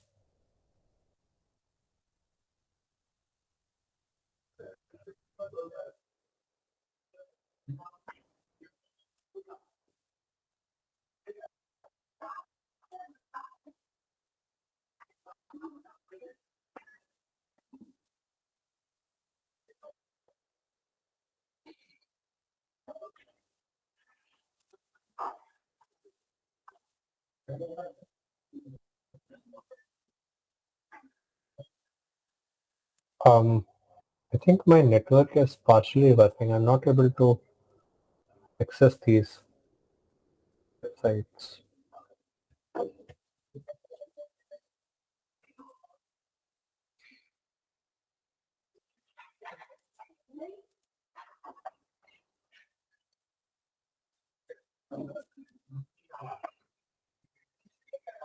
I'll just maybe restart my system and come back. I'll join in a minute or two. Sure, Anchit. We will continue with the other part after the break.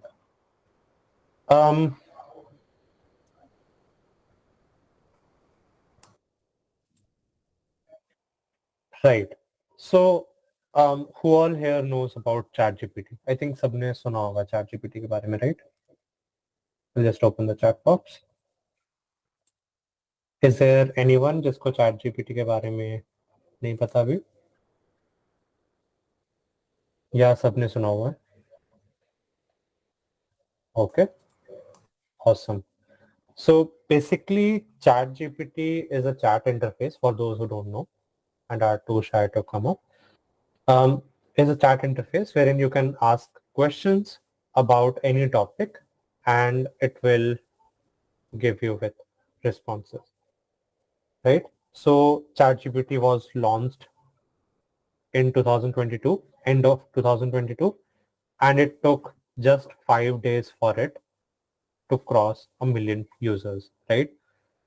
This can tell how useful and how popular that is. Netflix took 3.5 years, Kickstarter took 2.5 years, even very popular things like Instagram took 2.5 months. Now again, Threads is here. Thread took around 3 days to cross 1 million users, but that is not yet updated in the Statista website. So that is why this is not here. So this is how the ChatGPT interface looks like. Basically, you have an interface to ask questions. You can ask anything. For example, can we say that knowledge graph is a type of database, and it answers you with actual information. Now that information might not actually be correct, but it answers in a way that you are convinced that it is actually right. So you can even post in code snippets, and you can ask it to write code in Python or any language of your choice. Python is the preferred one because the training data consisted of like a lot of Python. So I just posted a random code snippet, and you can see how it was able to understand what that snippet meant, even when I did not give it any context. And it was able to come up with a solution which actually works. So that is nice. So ChatGPT is actually based out of GPT-3. GPT-3 is the base model for ChatGPT in a way, and it was released in 11 June 2020. So this raises this question that what took it 2 years to make it so popular? I'm sure that no one of you have heard about GPT-3. Maybe if there is some data scientist among us, or if there is some person who is very interested in these concepts, they might know about GPT-3, but most of us know about only ChatGPT. It is because even though the GPT-3 was quite good at what it did, but still it was not usable to the end user. So whenever you are training any machine learning or deep learning model, you don't actually have to always run behind accuracy or your, reducing your error and loss. You basically have to also take into consideration by what means can I increase the throughput of this business model, right? Like, will this analysis increase the profit, or will it have no effect? For example, if you have 2 fraudsters in your customer base, and actually detecting those fraudsters will cost more than them doing these frauds, you might want to consider skipping that analysis, right? So these are a couple of questions that you have to keep into consideration whenever you are training models. So this is also helpful to answer the question जहाँ पे you might ask कि अगर deep learning ML से हमेशा बढ़िया होता है तो why not go to deep learning directly? It is because deep learning models are very heavy to run. इसीलिए we start off with machine learning because in some cases we do not need those complex models. We can go with some basic models and वही हमारे को help कर देगा अच्छे से अपने results लाने में, right? So these base models, GPT-3 ho gaya, there is Llama, right? There are a lot more. There are MPT, there is GPT 3.7b, and a lot of other models as well. These are not assistants. These are trained to generate text. So for example, if I query to this GPT-3 model, write a poem about bread and cheese, इसको instruction समझ नहीं आएगा, इसको बस text complete करना है. So based on the training data set, what it will do is it will start generating more questions, similar text about it. तो मैंने लिखा कि write a poem about bread and cheese. इसने कहना है कि मेरे को कोई फर्क नहीं पड़ता तुम्हें क्या चाहिए, मैं तुम्हें और questions दूंगा. So it generated or more questions about poem for who died of starvation, about angel food cake, choked on a ham sandwich. So basically similar as in ये हमारे खाने से related था, तो ये भी हमारे सारे खाने से related ही questions इसने generate करे. Now these base models can be tricked into instruction following models by using either prompt engineering, right? या फिर इसको फाइन ट्यून करके. So if I prompted it by like here is a poem about bread and cheese, तो अब training data set के according इसने follow करा कि मोस्टली हमारे पास इस कोलन के बाद में एक्चुअल आंसर होता है, तो it started to generate the actual poem, right? But this prompt engineering is good for maybe data scientists जिन्होंने इनको train करा है, who know what kind of training data set is there. But for generic people like you and me जिन्होंने इसको नहीं train करा है, हम लोगों को नहीं पता चलेगा किस तरीके से इसको prompt करके किस तरीके से answers निकलवाने. So that is why creating this as an assistant was very, very important. But this generation model are not very recent. In fact, ये काफी पहले से आने शुरू हो गए थे. The earliest implementation I know is that of a GAN. हमने भी this person does not exist पहले देख लिया, but basically that is a GAN.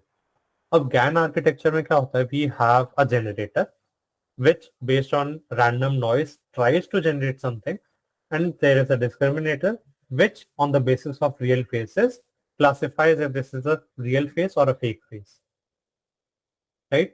And we want to reach this balance wherein the thing that generator generates, discriminator is not able to discriminate it, and it actually classifies it as real, and that is where we stop our training. Right, so that is how we get to this person does not exist, this card does not exist, and that is how we start to train these models. Right? Now, GANs have a lot of applications. We can use it to kind of edit images. I'm sorry about the blurry image, but the Wi-Fi is not working properly. But this basically says here the real image. So this is the person, this is the, oh, loaded, awesome. So this is the image of a real lady. Now we can, using GAN, edit her face. So we can maybe look at her as a blonde with bangs, smile, and we can even change the gender to male, right? And we have all of these outputs. So GANs are like super cool to play with. And we can also use it to kind of identify errors, identify fakes. So GANs was actually used to identify a fake Mona Lisa painting. So the question that there was about, errors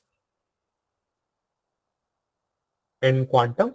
So we can use GANs as well, and we can use autoencoders as well, because GANs will also start to generate these signals, and we can compare these two, or we can use autoencoders to see what kind of noise is present in there, right? So I have this with you. I'll just, so the out of these two images, one of this is real and the other one is fake. So I need you guys to answer which of these is fake and which of these is real. You can type in the chat box left or right. Is there a question? We use it also. I'm sorry, Arjuna. किस part के लिए था ये?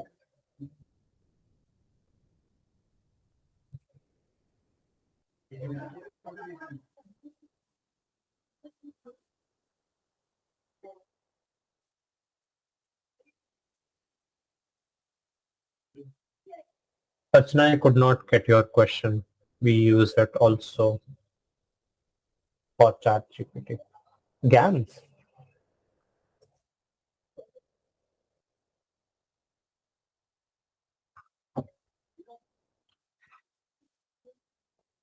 Are you referring to GANs?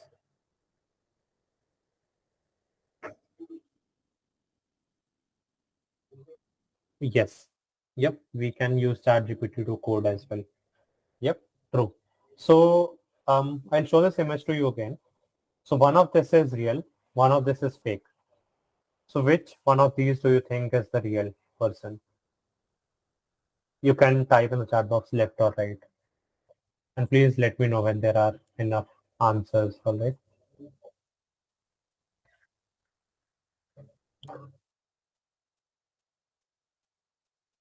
I mean, you'd not be scored if you answer wrong in this case, right? So you can just take a shot and answer, try to answer which one of these is real.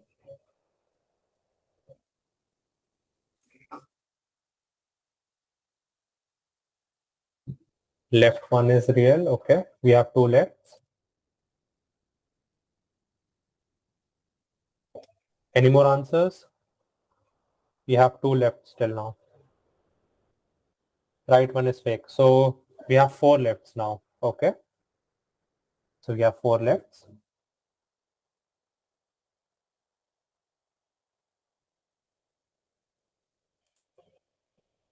Right one. Okay.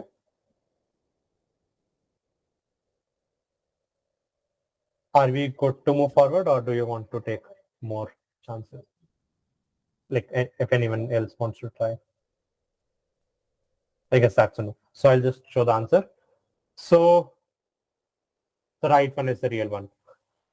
So we see how easily it was able to trick everyone, right? Even I was incorrect. So I mean, it can be pretty tricky.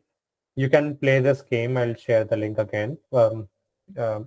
When I share all of the resources together, you will maybe get some correct, but I'm sure that you will get one of the images incorrect because that is how complex it is. And that is how good GANs really are in today's scenario. Right, so I have this video with me wherein I demonstrate, deep fake and original. So the left one is deep fake and the right one is the original video. Now I have this wherein one is deep fake and one is the real one. So without cheating, I want you guys to guess which one of this is real and which one of this is deepfake.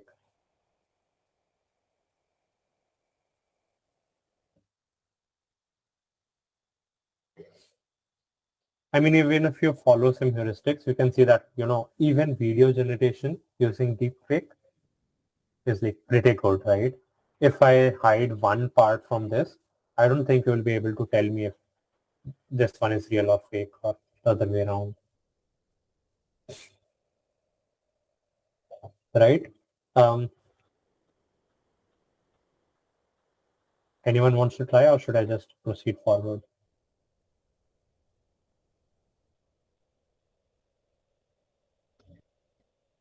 I guess I'll just move forward. So in this, left one was original and the right one was deepfake. And actually, I was also confused because to me, the left one seems like a deepfake because of all the reasons that are possible, like the eyes are not properly constructed or, this is a bit blurry, but still the right one is deepfake. So at times, this deepfake and these scans are better than the original video, better than the original image, right? There is image super resolution and a couple of models. Yeah, difficult to guess exactly. So there are a couple of models जहाँ पे आप अपनी image की quality को enhance कर सकते हो. उसे super res models कहते हैं. You given a blurry image and it will reconstruct. I think Instagram and YouTube पे काफी ads चल रहे हैं उसके आजकल. जहाँ पे you given a very old image of your grandfather or उनके भी grandfather and it generates a colored image of a much better quality. Right? I'm not sure if that is just me या फिर आपको भी वैसे ads आते हैं. But to me, I get a lot of those ads. So this generation, even before GANs, like there are some generation models available with us. So we have DALI. DALI is basically for generating images. आजकल Mid Journey बहुत popular हो रहा है. So if you want to explore, just go to Mid Journey. It generates fantastic images. This I tried, and when I tried this in 2021, I generated cow sitting in front of an Eiffel Tower reading a newspaper. I don't know why. And I've been using the same image since because this is really interesting because you can really, be creative and generate art, which is, really unique. StyleGAN, this person does not exist. This X does not exist.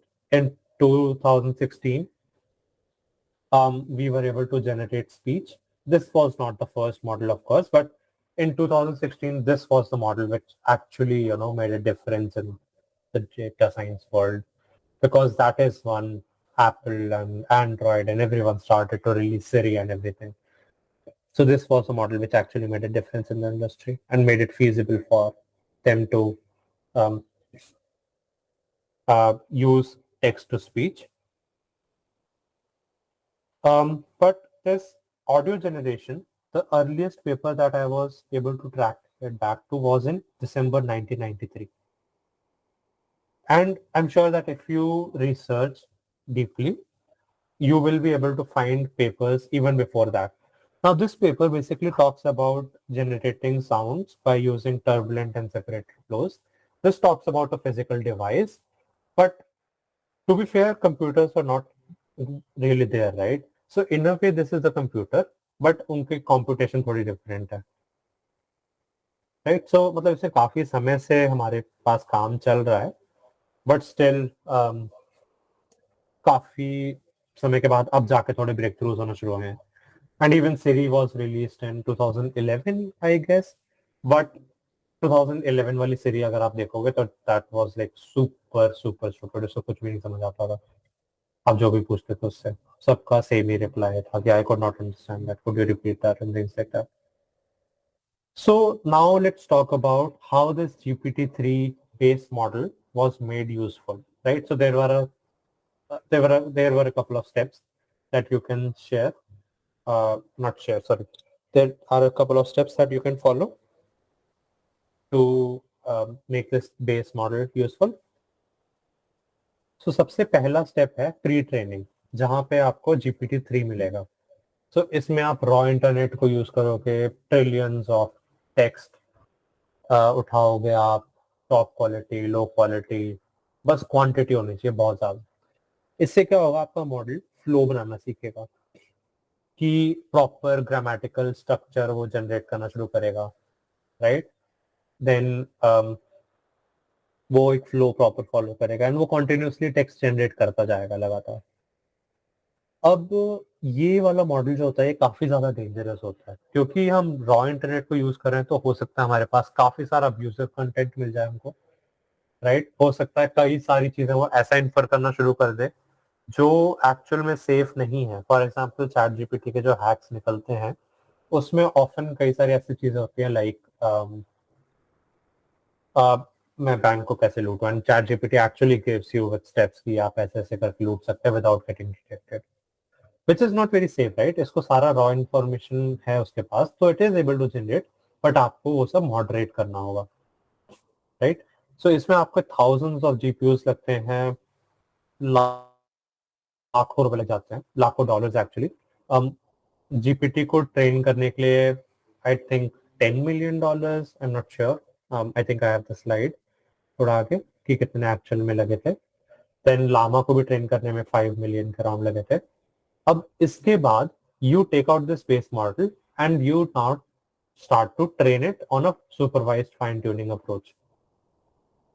अब आप assistant responses दोगे जहां पे आप right a poem about चीज में नीचे उसका एक्चुअल आंसर दोगे and you will fine tune this GPT model such that it is able to generate that answer for a question, right. अब इसमें भी आपके 1000, 100 के prompts आ जाते हैं. Prompt and response. Prompt is basically the question, response is the answer.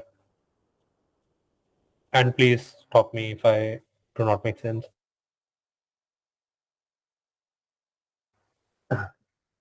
Right. So by using this supervised fine tuning, we get an FST model, and इसमें 1 to 100 GPUs लगते हैं and still days of training लगते हैं. This is also quite costly.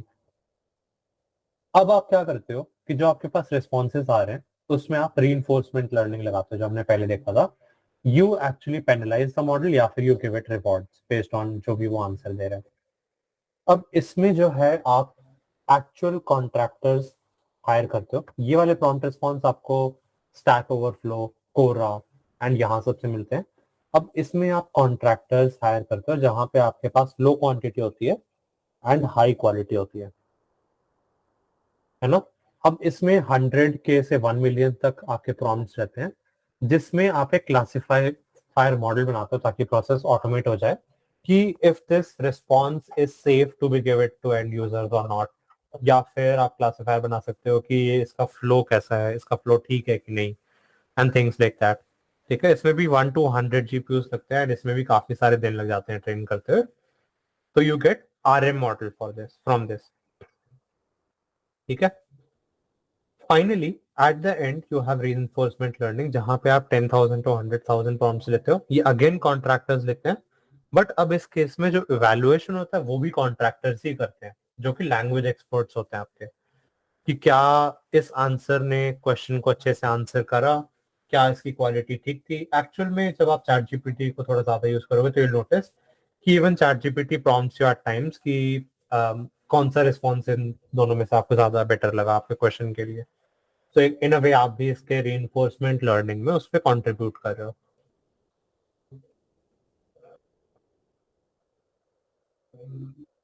अब finally इसमें आपको मिल जाता है चैट जीपीटी, क्लॉड एआई, इस तरीके के open source models.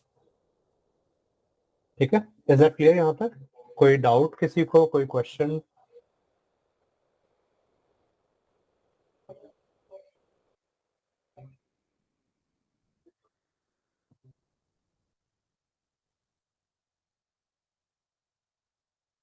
Any questions till this point?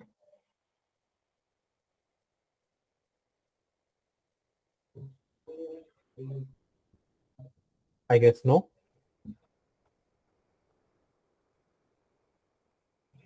अब जो ट्रेनिंग डेटा ये लोग यूज करते हैं इन लार्ज लैंग्वेज मॉडल्स को बनाने के लिए, that is also like super duper huge,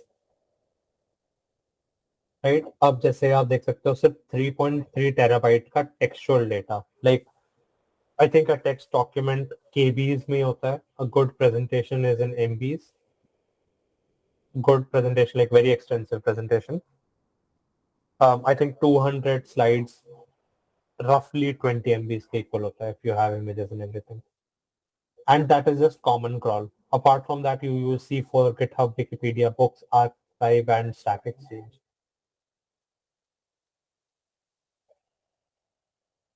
All of this data is open source. The only problem is कि आप इतना data कहाँ पे save करोगे and ये model आप कहाँ पे train करोगे. And this is for Llama, by the way. Llama is open source model जो कि आजकल काफी ज्यादा popular हो रहा है. GPT ने अपना release नहीं करा है कि उसमें क्या क्या data sets भी अपने use करें. That is fine, I guess. So जो infrastructure जो use करा गया था to train this chat GPT was जो उनके servers थे वो Neuralink use करते हैं internally, and internet speed जो है that reaches up to 3.6 terabyte per second. 3.6 terabyte मतलब कि आप 4K movies 184K movies per second download कर सकते हो. That is how fast their servers are. And उसके बाद भी उनको 6 महीने लग जाते हैं चैट जीपीटी को ट्रेन करने में. सो जस्ट इमेजिन कि अगर आप अपने लैपटॉप पीसी पे ट्रेन करना शुरू करोगे तो आप कितना टाइम लग जाएगा आपको ट्रेन करने में. They used things like LORA and QLORA. सो इसमें बेसिकली क्या होता है कि सारे के सारे वेट चेंज करने की जगह only less than 1% weights change होते हैं, राइट? सो जहां उनको 1 टेराबाइट ऑफ जीपीयू मेमोरी लगती थी ट्रेन करने में, अब सिर्फ 200 MBs ऑफ जीपीयू मेमोरी लगती है for one fine tuning. And sorry, not 200 MB, this is the space model का चेक पॉइंट. 1 टेराबाइट का मॉडल चेक पॉइंट होता था, अब वो 200 MB का मॉडल चेक पॉइंट हो गया. The RAM is basically this. 96 A100 GPUs लगते हैं. A100 is 80 GB का एक GPU. तो 80 GB into 96 मतलब 800 GB RAM लगती थी उनको पहले, अब वो सिर्फ उनका 24 में हो जाता है ना? Then they also use algorithms like DeepSpeed, जिसमें वो लोग अपने ट्रेनिंग को ऑप्टिमाइज कर पाते हैं और उनको मल्टीपल जीपीयूज पे डिस्ट्रीब्यूट कर पाते हैं. सो that is kind of the infrastructure they use. मतलब जितनी बार भी आप क्वेरी करते हो, you approximately use 24 GPUs. So it is a very costly machine to learn and run. Even inference में like जो production scale में हम लोग deploy करते हैं, we use like at least 120 GBs of GPU RAM वाले servers and at least like 256 or 512 GB of RAM जो भी deploy करने के लिए भी use करते हैं. अब GPT-3 जो है उन्होंने थोड़ा सा इंफॉर्मेशन रिलीज करा था अपने उसके बारे में. नंबर ऑफ पैरामीटर्स सबसे छोटे मॉडल के लिए 125 मिलियन, सबसे बड़े वाले के लिए 175 बिलियन. आई थिंक रेजनेट 50 जो इसके पहले काफी बड़ा मॉडल था, that contained around 50 million parameters. So आप देख सकते हो कितना बड़ा लीप है ये. Number of layers is 12 to 96. Dimension size जो है वो 12288 तक चला जाता है. सबसे इंटरेस्टिंग चीज जो यहाँ पे है दैट इज इसका बैच साइज. अब जब आप अपने लोकल सिस्टम पे बैच साइज ट्रेन करते हो, आई पर्सनली कभी भी मैं 64 के ऊपर नहीं जा पाया क्योंकि मेरे सिस्टम में काफी कंस्ट्रेंट्स आ जाते हैं. एंड जो मेरा सिस्टम है, नॉट दिस वन, लाइक जिसमें मैं ट्रेन करता हूँ, that has around like 96 GB of GPU RAM. उसमें भी लाइक 64 तक अराउंड मैं जा पाता हूँ बिना डिस्ट्रीब्यूट करे. लाइक 24 GB का एक GPU है, then I have 4 of those GPUs, तो उसके हिसाब से. तो जस्ट इमेजिन 64 से सीधा 3.2 मिलियन पे इन्होंने ट्रेन करा था. And they use 10,000 V100 GPUs to train this GPT-3. तो जस्ट इमेजिन कि कितना ज्यादा इनका मशीन पावर इनकी लगी होगी. एंड ऑफ कोर्स लाइक इन्होंने यहाँ पे दिखाया 1 month ऑफ ट्रेनिंग, बट इससे they just don't want to disclose it. And the dollar range, इन्होंने 10 million क्लेम करा है, but because they had a partnership with Microsoft जहाँ पे इनको काफी चीप में सारे सर्वर इंस्टेंसेस मिल गए, given the condition that Microsoft Bing will use this ChatGPT model, तब इनका 10 मिलियन लगा. अगर हम अपना खुद का करेंगे तो ऑफकोर्स एक डबल ट्रिपल लग सकता है. सो दिस टेल्स अस कि for us it is not very feasible to train, even for like medium sized organizations. Training GPT-3 on their own is not very feasible. Now we have some super large कराना चाहते हैं. For example, Cisco wanted its own LLM, Nvidia wanted its own LLM, but they are like very big organizations, so they are interested to invest in that. On the other hand, there is Llama. Llama is much smaller. You can see that the largest model goes up to 65 billion, but this is the most powerful open source model से comparison में, and ये almost GPT-3 के performance के बराबर आ जाता है.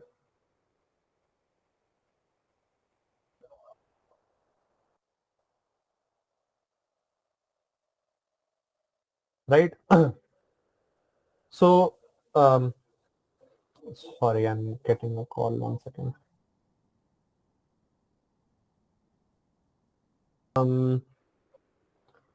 आप लोगों को ये इंटरेस्टिंग लग रहा है? Are you able to follow all of this?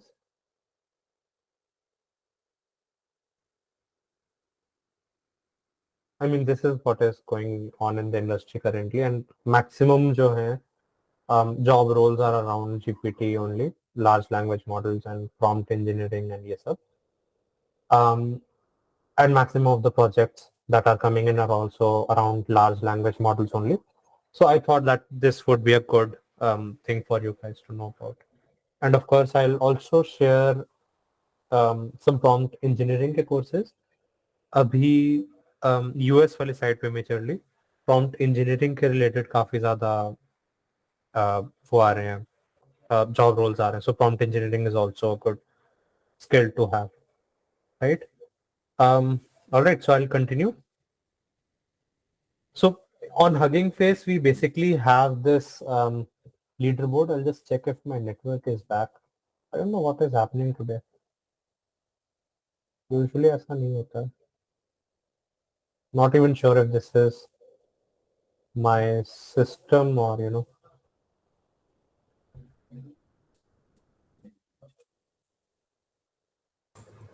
Check some other site, na? Fast.com or some. Right. Partially internet चल रहा है. Like I'm able to speak with you guys on Google Meet, and like Canva is running for me, but Google based कोई भी slide I'm not able to access that. चलो, it's fine. I mean, what can we do? Maybe during the break I'll check it out. So this is the leaderboard that we have for all of the open, not only open source, all of the GPT LLMs that we have available with us. we can see that GPT-4 is of course on the top, and there is Claude. It is available, but we cannot use it in commercial scale, right? Even Vicuna 13 billion is not available for commercial use. So basically, whenever you are building a project for yourself, you can use any of these models, of course.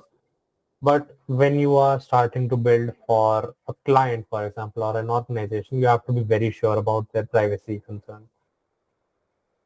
So a majority of clients have this concern that if we query to GPT-3, all of our sensitive information will be leaked to them, right? So they are at times very hesitant to share their data, or even use ChatGPT or any LLM which is API based.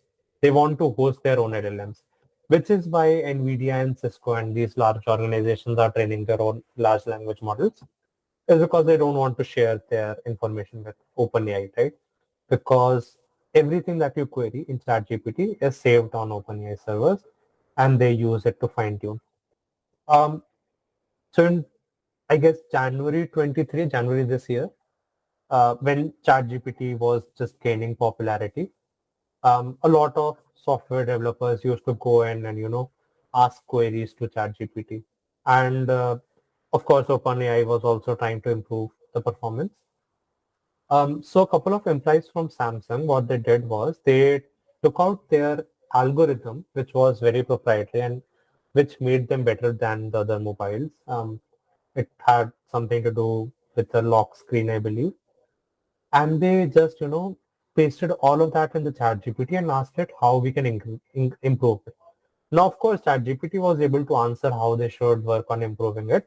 But at the same time, ChatGPT learned that algorithm, and whenever someone else came and started asking questions about lock screen UI, ChatGPT started proposing that Samsung's algorithm, right? So that is how these large corporations who were initially using ChatGPT, they became reluctant over time to use it.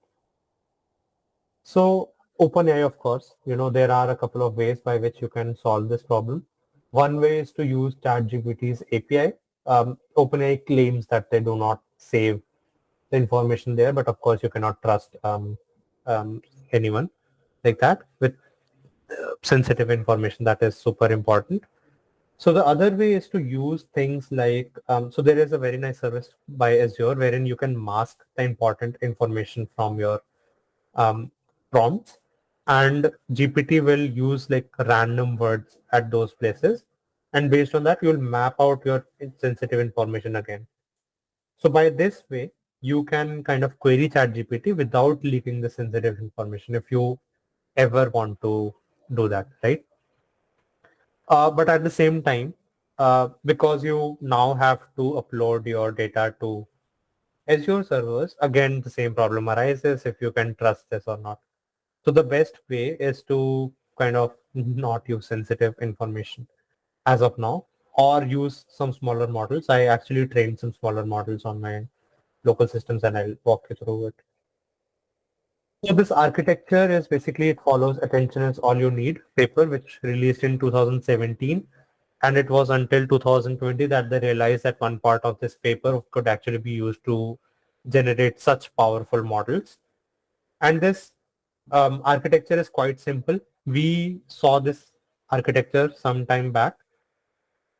This block is called a feed-forward neural network. So this blue boxes that you see here is basically a feed-forward neural network, right?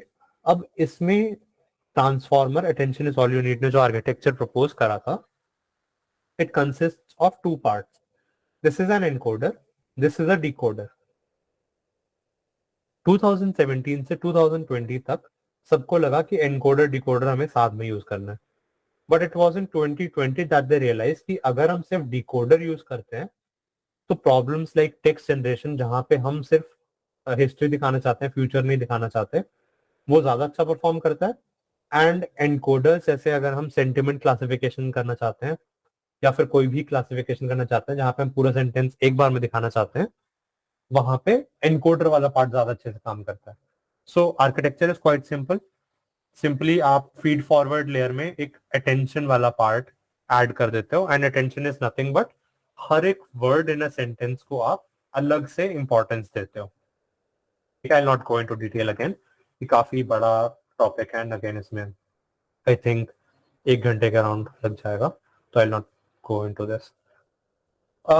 So the way this, जैसे हमने देखा कि images को वो एक matrix के form में machine input लेती है, राइट, जहाँ पे 2 या फिर 3 डायमेंशनल चैलेंज होते हैं बेस्ड ऑन कि आपकी इमेज जो है is it black and white या फिर is it coloured image.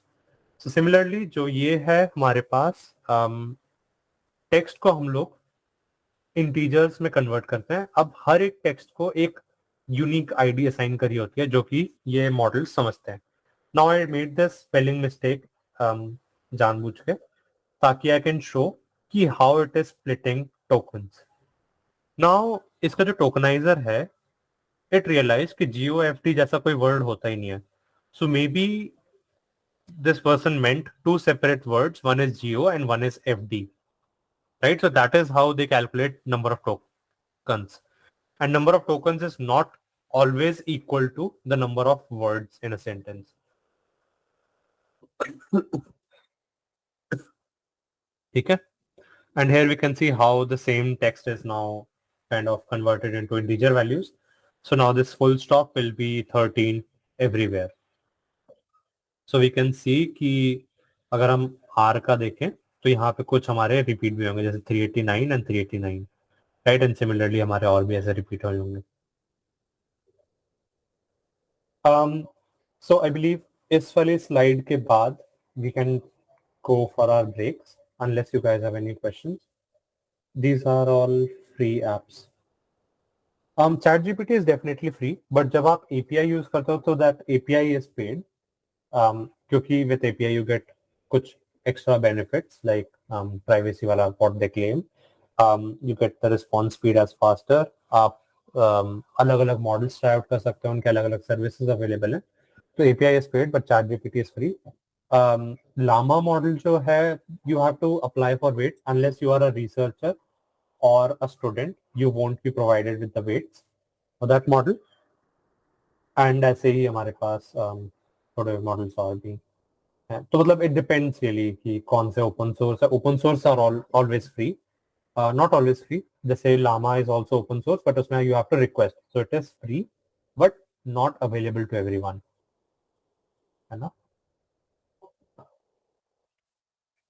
Alright, so in pretraining अब हम क्या करना चाहते हैं कि हमारे पास ऐसे सेंटेंसेस आ जाते हैं. अब ये हमारा इनपुट है, फॉर एग्जाम्पल ये हमारा क्वेश्चन है ना. अब हमारा ये वाला टोकन है, इसके बेसिस पे हमें ये वाला प्रेडिक्ट करना है. तो हम इसके आगे वाले नहीं दिखाएंगे, that is why we use the decoder part, क्योंकि हम ये वाले नहीं दिखाना चाहते हैं. अगर सारे दिखाना चाहते हैं तो वी विल यूज एनकोडर. ठीक है, अब एनकोडर डिकोडर के बारे में आप लोगों को फर्क पता चल गया.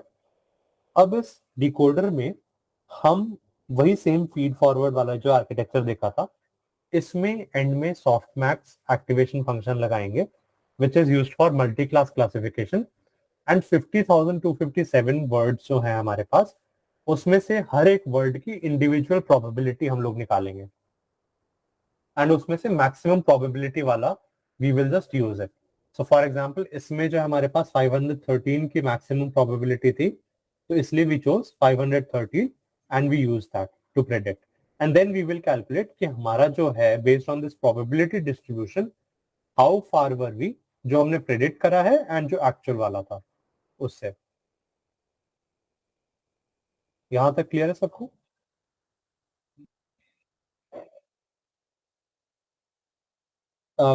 I think we can stop for a break here. I will go and check my network connection and get it fixed if I can. Yeah, Anchit, we can actually take the lunch break now. Yes. And we can join back around 1.